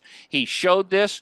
The AMA had a series of 16 terminal cancer patients that they vetted with their own people and their own pathologist. 14 of them were completely cured within 3 months. He had tuberculosis, all this. And when they said, whoa, wait a minute, you're not going to sell any pharmaceuticals to these people for curing them. We're going to cure ourselves right out of business. And they ran the guy out of town. His lab, Bennett Labs in New Jersey, was burned to the ground. 2 guys tried to revive it, and they put them both in jail for 3 years and said they were practicing medicine without a license. It goes on and on. That was here in Monmouth County. That's right, Bennett Labs. They burned it down. 36. Yep. Thank you. So I'm telling you the truth. I've studied this stuff and documented it and done documentaries on this crap. No pharmaceutical ever cured a disease other than antibiotics, which killed the bugs. but we Yeah. have so overprescribed them and underutilized them properly. I did a documentary 20 years ago with Hoffman LaRoche on hospital-based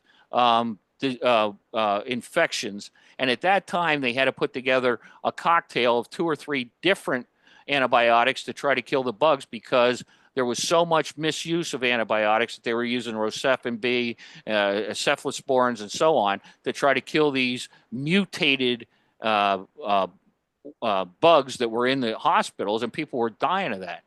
But when I had my flight physical about 5 years ago, this Russian doctor of mine, just an anecdotal story, asked me what drugs I was taking. He always does this. This guy has no bedside manner. He's like Boris and Natasha. And I said, I'm not taking any, doctor. He asked me that 3 times. I said, why do you keep asking me? He says, you can read. Let me show you. I highlighted it. He brings in an AMA, a JAMA article. This had to be 10 years ago, that stated that most American males over the age of 50 were on 2 chronic drugs for life. And that's what they want. It's mailbox money. Then they keep adding them on. And, oh, by the way, we're going to do this, and we're going to do off-label. And all of a sudden, go watch the commercials. It's 30 seconds with 2 knuckleheads sitting in a bathtub, some disease you never heard of, like restless leg disease syndrome. Did you ever hear that growing up? And then they say, well, you take this drug, $1 million to get the pill color and the name. And by the way, 2.5 minutes of the side effects: might die, lose your liver, Yeah. grow an extra arm, and all that. But that's fine. So this is this is the model we work on. Get them all drugged up for the rest of their life. And as in many things, most Americans won't take the time to learn about anything, including basic health stuff. You don't have to be a doctor, but they want to go into the doctor, say, give me a pill, make me better, and I'll be on my way. That's how stupid we are. I know. What about the med beds? When are the med beds coming out? Everybody keeps talking about these med beds. What's the holdup? I just heard a stat this morning that only 8% of physicians are now single family practices. They have all been sucked into these consortiums, whether it's the Mid-Atlantic Healthcare System or out here St. Luke's or Lehigh Valley Hospital or Geisinger or any of these other mega operations. And when you're in those organizations as a contract doctor, I'm about ready to get cataracts out. The surgeon, who's one of the tops in the nation, a fellow at Wills, they're trying to force him into this. And he said, look, I don't want them dictating how I run my, how I treat my patients. But that's what happens, man. It gets sucked up, and it's all about money. These mega doctors operations, because you can't afford to process the paperwork as a single doctor practice. You're buried in the paperwork and the insurance and so forth. So here we go. Get in line. Okay, by the way, Mildred Grant has her hand up. I'm sorry. Mildred, Forgive me. my fault. I'm sorry. I apologize. Go That's ahead, okay. Mildred. So my question is, do you have any information about the new weight loss injections? Did you hear anything bad about them other than side effects? Are you talking about the Ozempic? Yeah, and Monjaro, which the doctor put me on 2 weeks ago. They work. Nothing. I have not heard anything negative. I'm on Ozempic myself for diabetes. So Oh, yeah. Be careful. There's been some documentation about eye issues with these GLP-1 drugs. It's coming to light that sometimes some people are having eye issues. Yeah, there's a lot of bad side effects. Yeah, I wouldn't be a bit surprised. I mean, like Bruce said, we're getting so overprescribed with all these medicines. It's a cash cow for the pharmaceutical. But the unfortunate thing, 90% of our medicines are not made here. They're made in China. Right. And of course, they're very, very inexpensive. They're all, so I don't know how that's all going to shake out because everybody's on these meds. Yeah, I mean, just about everybody I know. We're all roughly the same age and everything. So between high fructose corn syrup, seed oils, which are diesel, which are motor lubricants, if you can stay away from seed oils and high fructose corn syrup, and the cumulative effect of, and I worked with Gary Nolan, Gary Knoll in New York, he's one of the most arrogant guys I ever worked with for years, but he is the real deal and he knows his stuff. But if you look at the fact that the glyphosate, which is in Roundup, Oh, by the way, here's a little tidbit that most people don't know. When we were using Agent Orange and spraying it all over Vietnam for months and months and months to kill all the vegetation, all of the excess at the end of that, the dioxin and that was in Agent Orange, which was made by DuPont. You know where all the stockpiles of all that ended up? Because I have personally flown over it and seen it. It's out at Johnston Atoll in the South Pacific. Thousands of drums of this stuff rusting away. Johnston Atoll is halfway between California and Hawaii, and now it's just going into the ocean. And so, what happened to that product when we weren't defoliating Vietnam anymore? Matter of Well, fact, it got reformulated and repackaged and sold to the public. And guess what the product is? Roundup. Roundup. That's right. Roundup is a reformulated Agent Orange. So go ahead and spray that on the sidewalk and let the kids crawl around and the dogs in it and wonder why this crap is killing us. But glyphosate is a it is a type of naturally formed pesticide that plant grains develop to keep insects from eating the seed pods. Yeah. And they modified it, our friends at Monsanto, which is Satan's company. Oh, And they spray it on with the Terminator seeds, and they hoodwinked India into doing that, and all those subsistence grain farmers all killed themselves over there because the second year they couldn't buy the seeds, they tripled the price on it. That's a nice little story of money runs the bus. But anyway, when you take that and put it in your oatmeal and put it in your cereal and put it in your whole grain breads and so forth, you accumulate the effect of glyphosate, which screws up your immune system, which screws up your gut biome, just like eating a ton of tuna fish that is up the food chain, and it's you've got the accumulation of mercury and all the toxic chemicals because it's the head of the food chain. It's eating all the small fish and so on, and wonder why people are, as most people are, gluten intolerant. We're not made, oats was originally used to fatten up cattle and horses, to put weight on them, not to lose weight. The whole fiber thing and nonsense. And by the way, here's some facts you can look at. The top 10 products sold in the U.S., for example, Ritz crackers, obviously Mountain Dew, all kinds of stuff. It's not sold in the EU. Why? Because it's carcinogenic. Yeah. You can't buy Ritz crackers. And go look at this stuff and look at how we're killing ourselves with the junk we're eating. That's It's right. terrible. It's Can I- beyond belief. Yeah, I'm sorry. go ahead.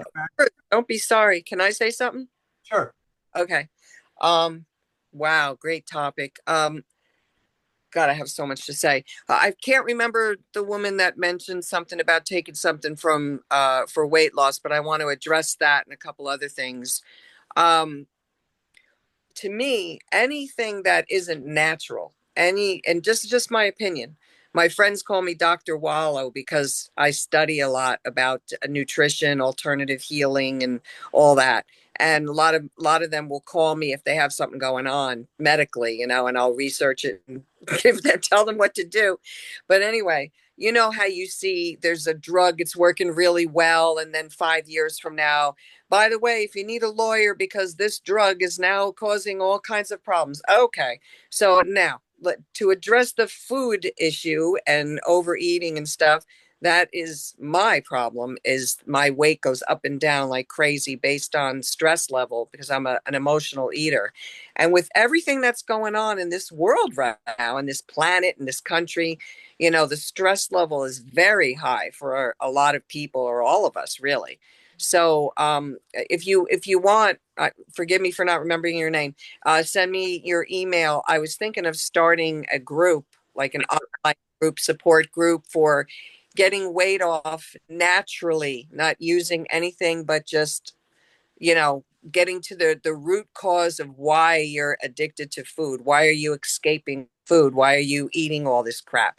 And on that other subject of seed oils, I have macular degeneration, which is a terrifying eye disease, and I'm a painter. So it's really scary. But I plan on healing it, and I've stopped all seed oils because before the advent of seed oils back in like, I don't know, 1890 or so, there was no macular degeneration. It didn't even exist. Okay. So it definitely from that.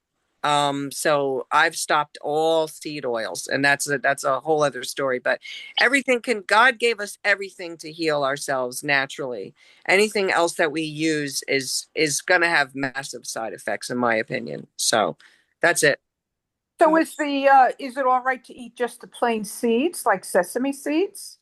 I believe so. Yeah. It's when it's Oh. refined, the oils, Oh it's yeah, yeah. It's what they use to refine it. correct. Yeah. It's what they refine these oils. It causes the drusen to build Right. up. Right. And That's what Robert F. Kennedy was saying about it. That's why he wants to get seed oils out. yeah, they're terrible. And also red and yellow dyes too. Those Yeah, are Can I can not I give natural. may I Those give you some don't- references? I'm sorry, Joe. I didn't mean to interrupt you. I was just I'll going give you some references to look into. Dr. Joel Wallach is a hero as far as I'm concerned. Go watch his presentation called "Dead Doctors Don't Lie," and Yeah. somebody ought to go to jail. This guy tells his story. Two specific examples I'll tell you real quickly. Look into the origins of why fluoride is in your toothpaste. And by the way, Yeah.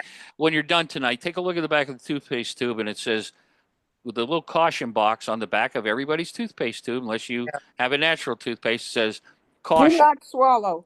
And that's right. And Right. because it's a poison, fluoride's a poison. That's right. It's a Yeah. byproduct of the aluminum industry. Isn't that interesting?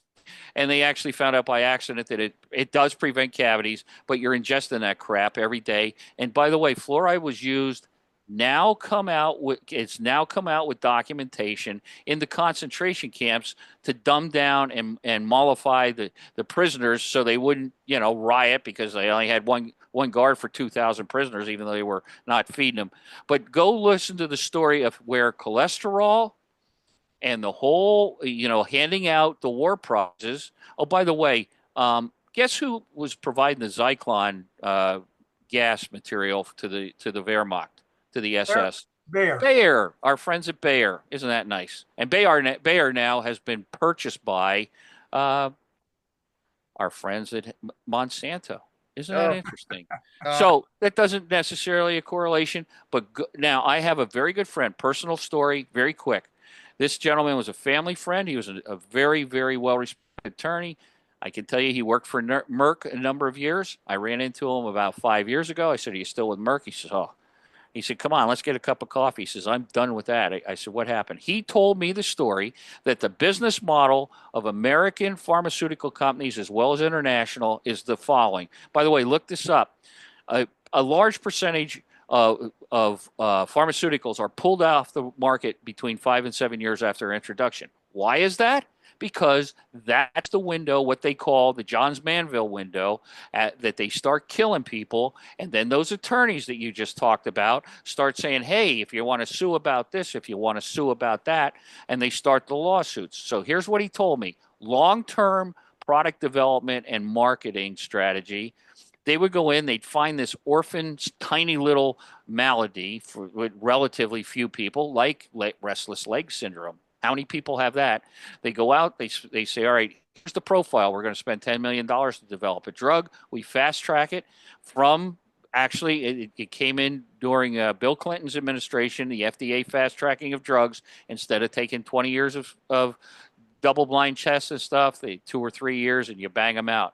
They sell this stuff. They know how much they're going to make in 5 to 7 years. All of a sudden, people start croaking and growing extra arms out of their eyeballs and all the rest of it. The attorneys get a hold of it. They set aside 30% or whatever of their gross revenue for the lawsuits to settle them. They pull it off the market, and they end up with a 22 or 23% ROI over the 7 or 10-year period. Let's go with it anyway. He said it's that strident, that corrupt, that blatant, and that's what they do. And he said, if you don't believe me, go look at the track record, how many drugs are pulled off the market after 5 or 7 years. So where's the oversight? Where's the safety? Where's the efficacy? This is how the business model they work off of. Once people realize they're being killed by this junk, the attorneys get a hold of it, and they close it down. Now, believe it or not, go look at the stats. I think there's some credibility to it. And this guy said, I'm done. he now works with a company that makes toys. So he said, I can't be a part of it anymore. I had enough. Anyway, You know, I just want I to share have that with you. I have thought of moving to Europe multiple times because of things like what you're talking about, Bruce. How if you buy ketchup here and you buy the same ketchup Same there, ketchup. they don't have the same toxic ingredients that we have here. But then I've been studying about parts of Europe and basically the migrants and the Muslim Go people, watch the video clips. they're taking over Europe. So now it's like, where do you go? Uruguay? I don't know. So Well, Robert F. Kennedy's supposed to be taking all that crap out of food. So, Well, he did get the dyes knocked out. That's a start. I mean, yep. And he's working on the other things too. yes. Yeah. There's going to be a lot of resistance to him. I'll tell you right now, Congress, That's it. all the money that they're getting from the pharmaceuticals are not going to sit still, no, go over and No. play dead for them. I'm surprised he's still alive, to be honest. That's the easiest way to take care of him. You know, just he'll have a one car accident, or like Karen Silkwood or Vince Foster or something like that. All right, listen, the whistleblowers, the government whistleblowers, the guy that was doing, who was the guy who walked in on he was an airman second class. He was at that hearing, and he walked in, and the guy to repair the photocopy machine. He walked in this sensitive area, and the guy that was working on it said, we found bases on the far side of the moon. He goes, what? And the guy started throwing down pictures on him. So this guy talked at that National Press Club conference too. I forget his name. He mysteriously had a heart attack, a couple months later. Or, oh no, I'm sorry. He was hit by a truck riding his bicycle about 2 months later. They have one car accidents. They have heart attacks. It's like the guy that talked about Dulce. Whether it's true or not, the guy did lose a couple fingers, and then all of a sudden he hung himself with a wire in his apartment there in Salt Lake City or something a couple months later. That was Phil Schneider. Yeah, Phil Schneider, exactly. Right? Am I telling you the truth? I mean, the guy's gone. Oh, the holistic doctors that have been killed, the holistic doctors. And that's why I have 5,000 friends on Facebook. That's why I don't talk about this kind of stuff on Facebook, because we're being watched big time. Oh, absolutely. Yeah, exactly. And what about how they tried to kill, who was that guy that invented the electron thing that they used in Skinwalker Ranch? The guy who invented the electric, or he found out the electric goes right through the ground, and you could get it for free all around the earth. Oh, well, Tesla. Yeah. What about how they killed him and took all his information? They Westinghouse, that was clearly money. When the board of directors had a meeting and Tesla had to come to it, and they said, well, how do we make money off this? And he said, you give it away for free. And all he had to say was you meter it at the house or the point of use. Yeah. But you had Westinghouse making the dynamos for Edison. You had J.P. Morgan owning all the copper mines and was putting all the copper wires in. I mean, these guys had every reason to run them out of town on a rail. Yeah.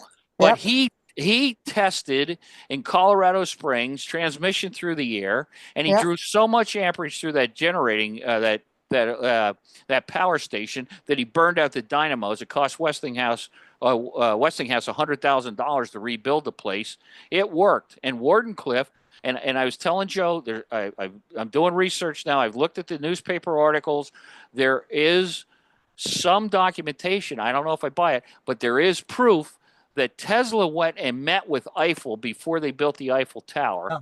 He was going to use the Eiffel Tower. He was going to use it as an antenna, just like the theory, as Christopher Dunn, and now more and more people are coming to the realization that the pyramids are generating devices. They are amplifier microwave generators. Absolutely. If you read The Power Plant at Giza by Christopher Dunn as a broadcast engineer, it absolutely is truthful. And these monoliths all over the Middle East may in fact have been receive antennas for this. I know that sounds a little bizarre, but that oblong hole going out of the pyramid looking at the center star of Osiris is exactly the dimensions of 22 gig waveguide. And it's so precise, I mean, this stuff, you can't, there's like 13,000 cuts in this thing, and waveguide has like 2 millimeter tolerances. And waveguide doesn't have any, it's a dielectric. There's no center conductor in it.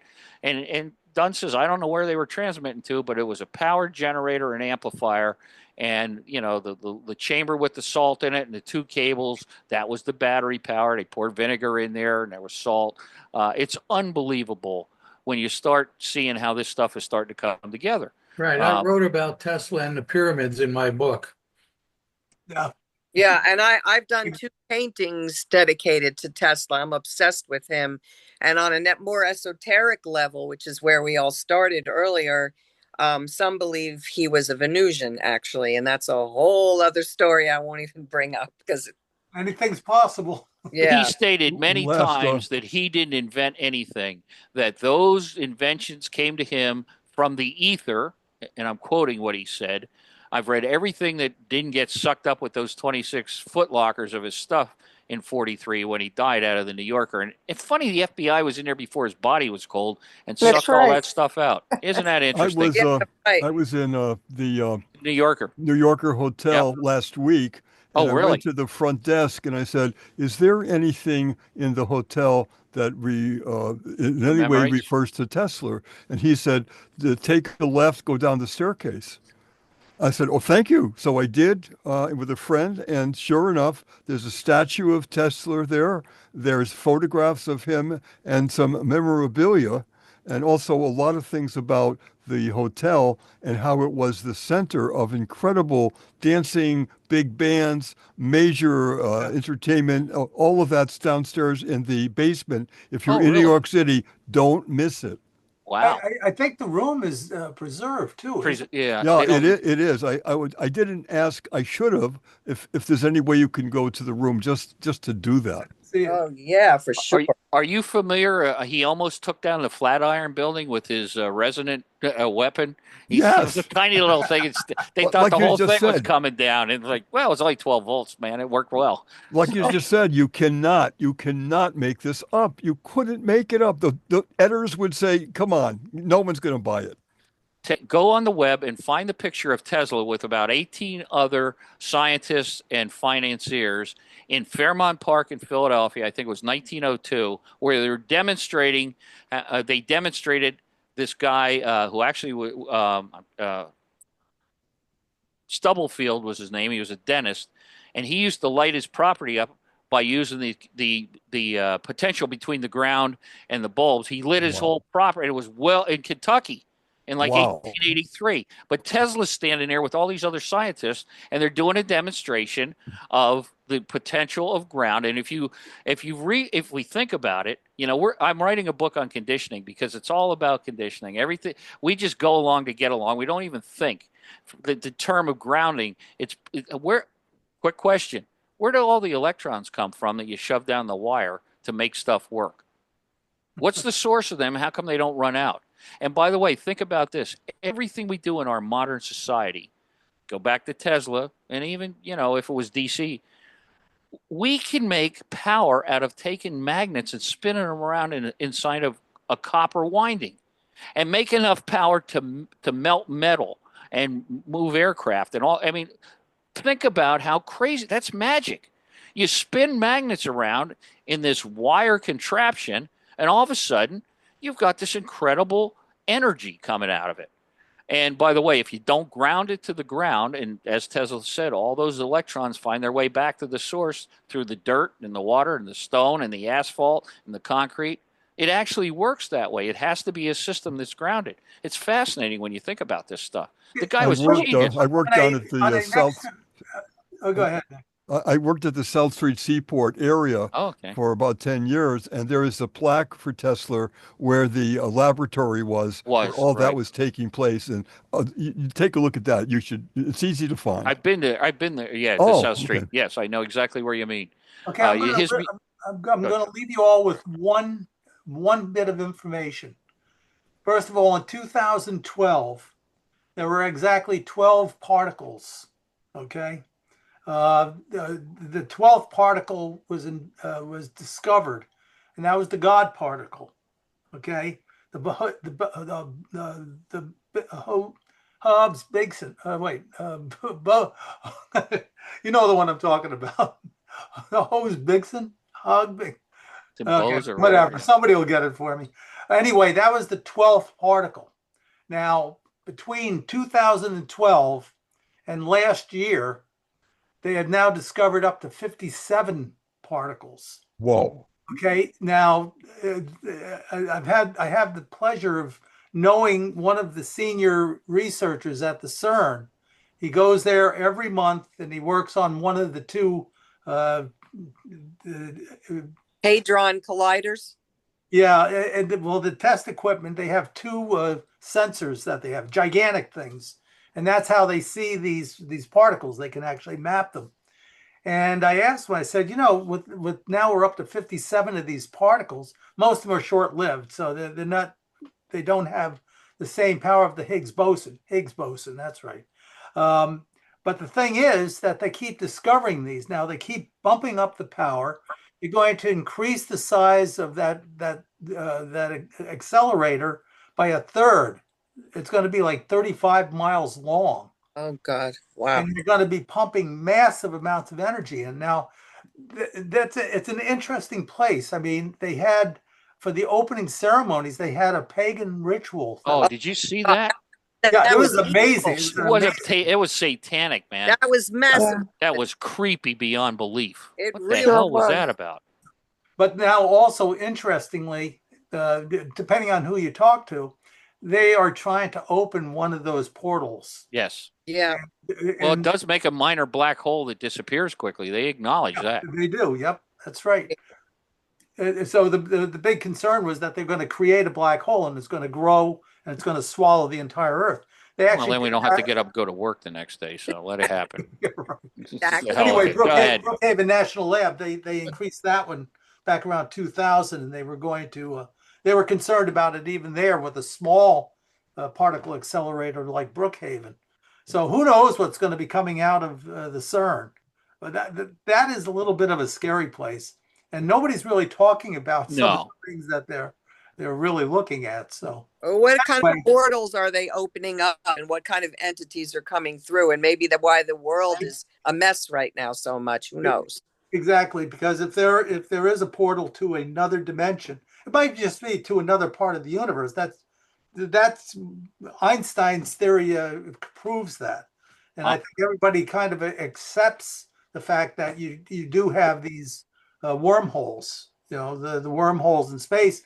If you can control them, if you can open one up where you want to go, it's instantaneous. It's like folding that piece of paper over, and the shortest distance is between. And you still don't have to, exceed the speed of light, which Einstein still said you can't do. I would strongly recommend everybody watch because it's unbelievable, how serious they are. Watch Secret of the Skinwalker. They are so close to proving that there is a vortex and a portal over that mesa. I can't believe it. I met Travis subsequent to when they were on the tour for the Ancient Aliens thing. I met him on a Zoom call here a couple months ago. Joe and I went down to that thing, but Travis is the astrophysicist on that team now. That's a serious program. They're not worrying about personalities of the people involved. They do. I mean, Brandon Fugel is a Mormon, and that's part of their belief about Moroni and being, colonized here and so forth. But if you want to talk about wormholes, watch what's going on that show every week when they do. It's mind-boggling, and they are going to have to either pull. It's called Secret of the Skinwalker. Oh no, I know I watch it. Oh yeah, watch it. There every week they come a little closer, and it's mind-boggling. One of the members of my group, Frank, took his truck with his cat and decided to take 2 months out of a job and go around America and look for these places where there's visitations, all of that. And he went there. And he said, Nick, it was one of the most scarier nights I've ever had because we're sleeping, me and my cat in my van, right where the Skinwalker. He said something was starting to rub against the van. He said, it scared the hell out of me. He said, I was going to go out because it was getting worse and worse. He said, I decided just stick it out. And eventually it went away. Just to add to that. What about the story that people that work there at Skinwalker and stuff for a period of time and then leave to go on to their normal lives and stuff? Actually, something attaches themselves to them. Oh, God. Well, listen, Bigelow owned that Sure. under the auspices of the government for 20 years and walked away from it and sold it to that rancher. He lasted about 2 years and he had so many weird things going on. He walked away with his prize steers, and then Fugel picked it up and put his whole team in there. The type and variety of veracity of what's going on. Linda Moulton Howe was out there. They were sitting there having a meeting, and all of a sudden one of the steers laid down. There's a UFO appears over. It's all on real time on camera. Next thing you know, the steer's dead. They had cattle mutilations, dark figures, thermal anomalies. Dire wolves. One of those. I was- What type of wolf is that? It's been Dire Yeah, wolf. dire wolf. dire wolf. Dire wolf. Yeah. They found the carcass of dire wolf. Dire wolf. Oh, Yeah. they're Joe, bringing what them were you back. saying- Joe, what were you saying about the show not coming back on or something? No, they're still discovering things.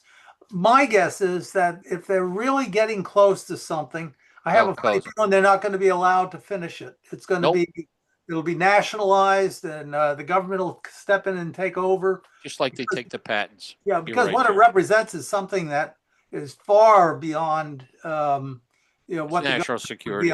would want to get out for whatever reason. So I Did the think, new season start yet? pardon me? Did the new season start yet? No, it should be starting, I guess, maybe in May. It should be starting fairly soon. Just as an aside, if you want some some verification about whether UFOs are real or not, go look into the Hindu Bible. I forget it. I can't pronounce what it is. But they have diagrams. They talk about the Vimanas and the wars over Earth and the visitors, and that blue deity that you see on the that's painted with the 16 arms and stuff. That is supposedly an actual prediction of the actual interstellar deity that came to Earth. The Ute Indians sell the Kachina dolls, and I met with the Ute elders out there, or not Ute, Hopi elders, when I was in New Mexico at Chaka Canyon, and they said, look, these aren't nice little dolls and rag dolls we're selling. These are actual depictions of the space brothers that came to Earth to tell us how to live here sustainably. I mean, so between the Watchers, the Nephilim, in the Bible, in the Old Testament, but go look at the Vimanas. They give you diagrams of the spaceship, and they said there's wars fought out in space over this planet and stuff. So that's 5,000 years ago, 275,000 verses. I have a friend that went through and found all this stuff and delineated. So you don't have to believe some pilot that flies for Continental. You can go take a look at those guys. You think they were making that stuff and making diagrams on how these things fly?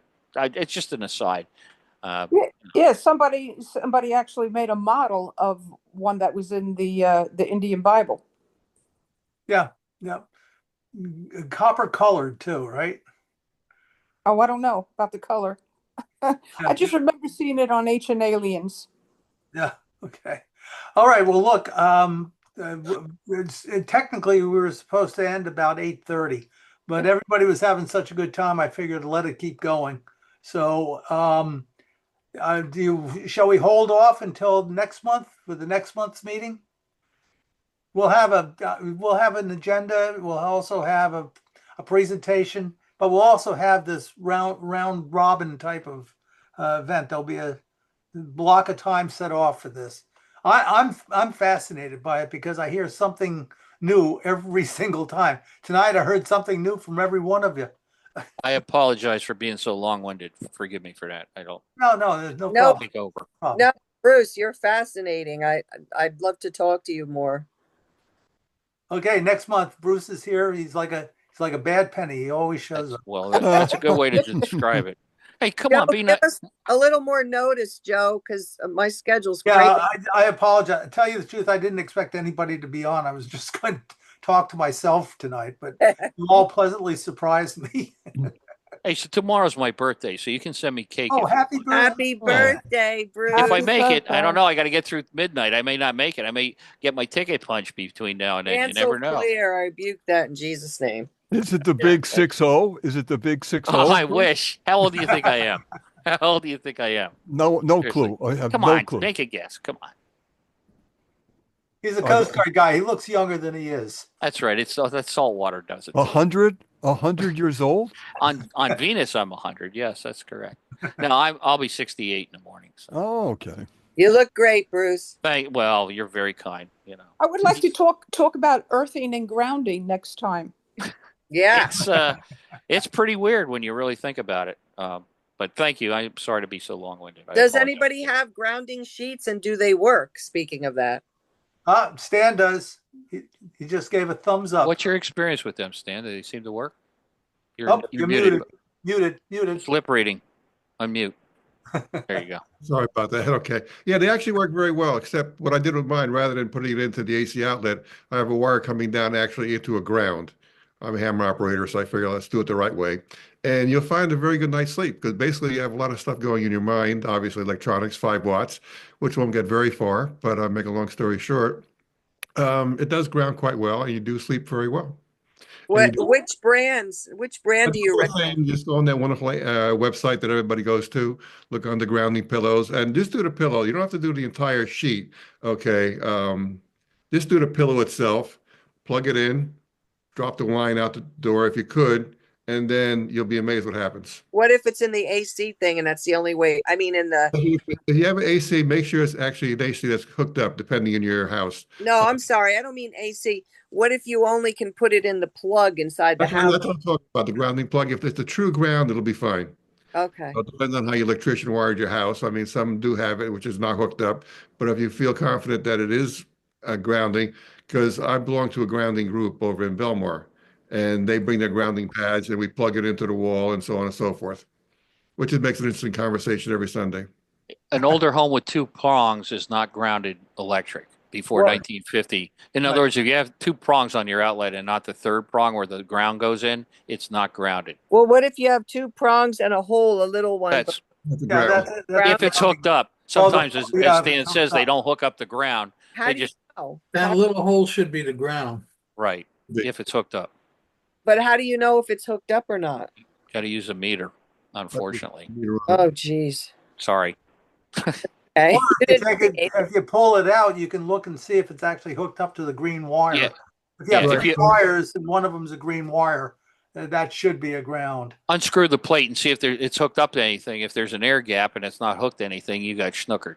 So it doesn't mean you're going to burn up or anything, but it's not grounded. Or if you that works too. I have a Kindle, and what I do is I'm listening when I go to bed. I listen to brown noise. There you go. Well, How much are these pillows supposed to cost? But they cost about $22. Yeah. not bad.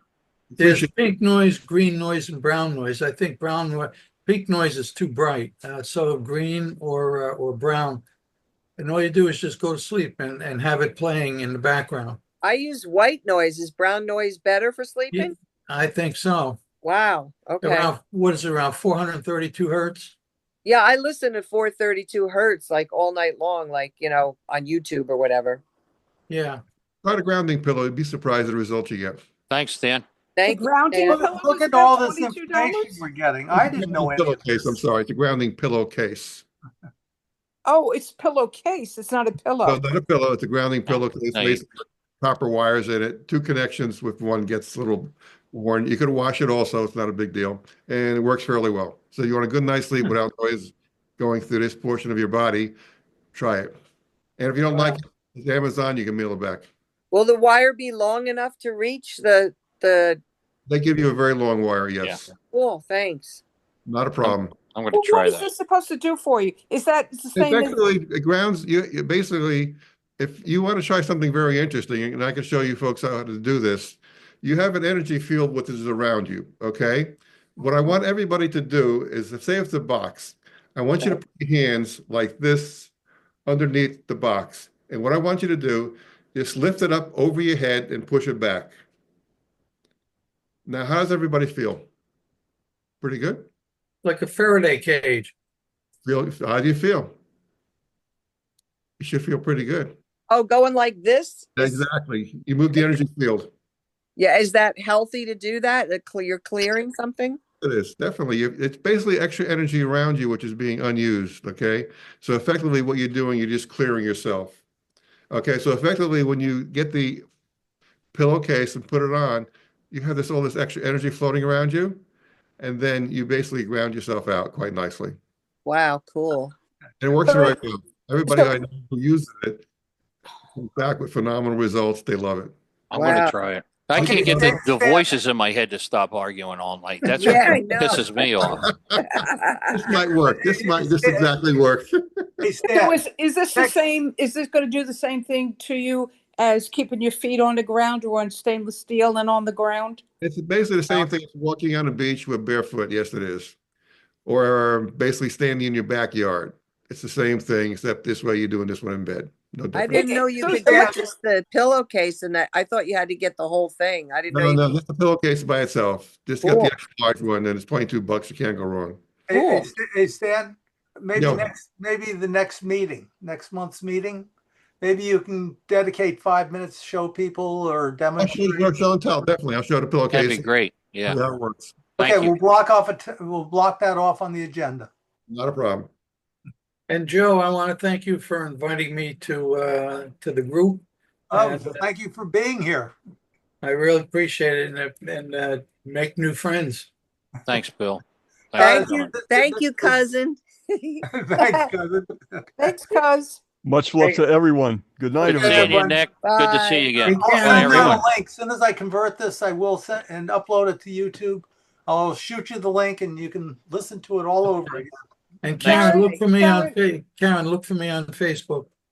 Oh, Thank you, Joe. okay. Yes, All right. and- Look Joe, for thanks me for putting too. this together. Thanks, Oh, everyone. no, Be safe. thanks for all the You- support you're giving there, Bruce. You're doing a good Godspeed. job. Take Thanks. care, everybody. Bye, Karen, Good everybody. night, everyone. everyone. Karen, your night. cousin can give my email address. Okay. Awesome. Thank you. Bye. Okay, Bye. What? I was just gonna say, Mildred, you need, I generally, I don't share everybody's email addresses. I send everything out blind carbon copy. Because I've seen some groups that everybody replies all and you end up with a ton of stuff. Is this Mildred who wants my email? Millie.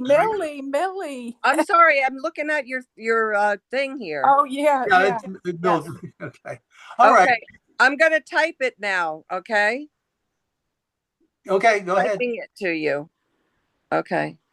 Oh, well, I'll just tell you, it's Karen Singing Wolf at gmail.com. That's one of my emails. Okay. I'll just There do you a go. screenshot of that. Karen Singing Wolf at gmail.com. Okay. Say it again. Karen Singing Wolf at gmail.com. Okay. I wanted to make a screenshot of it. Okay. All right. Bye. Thank you. Okay. Bye. Thank Bye. you. Bye. Good night, everyone. Bye, everybody. Bye.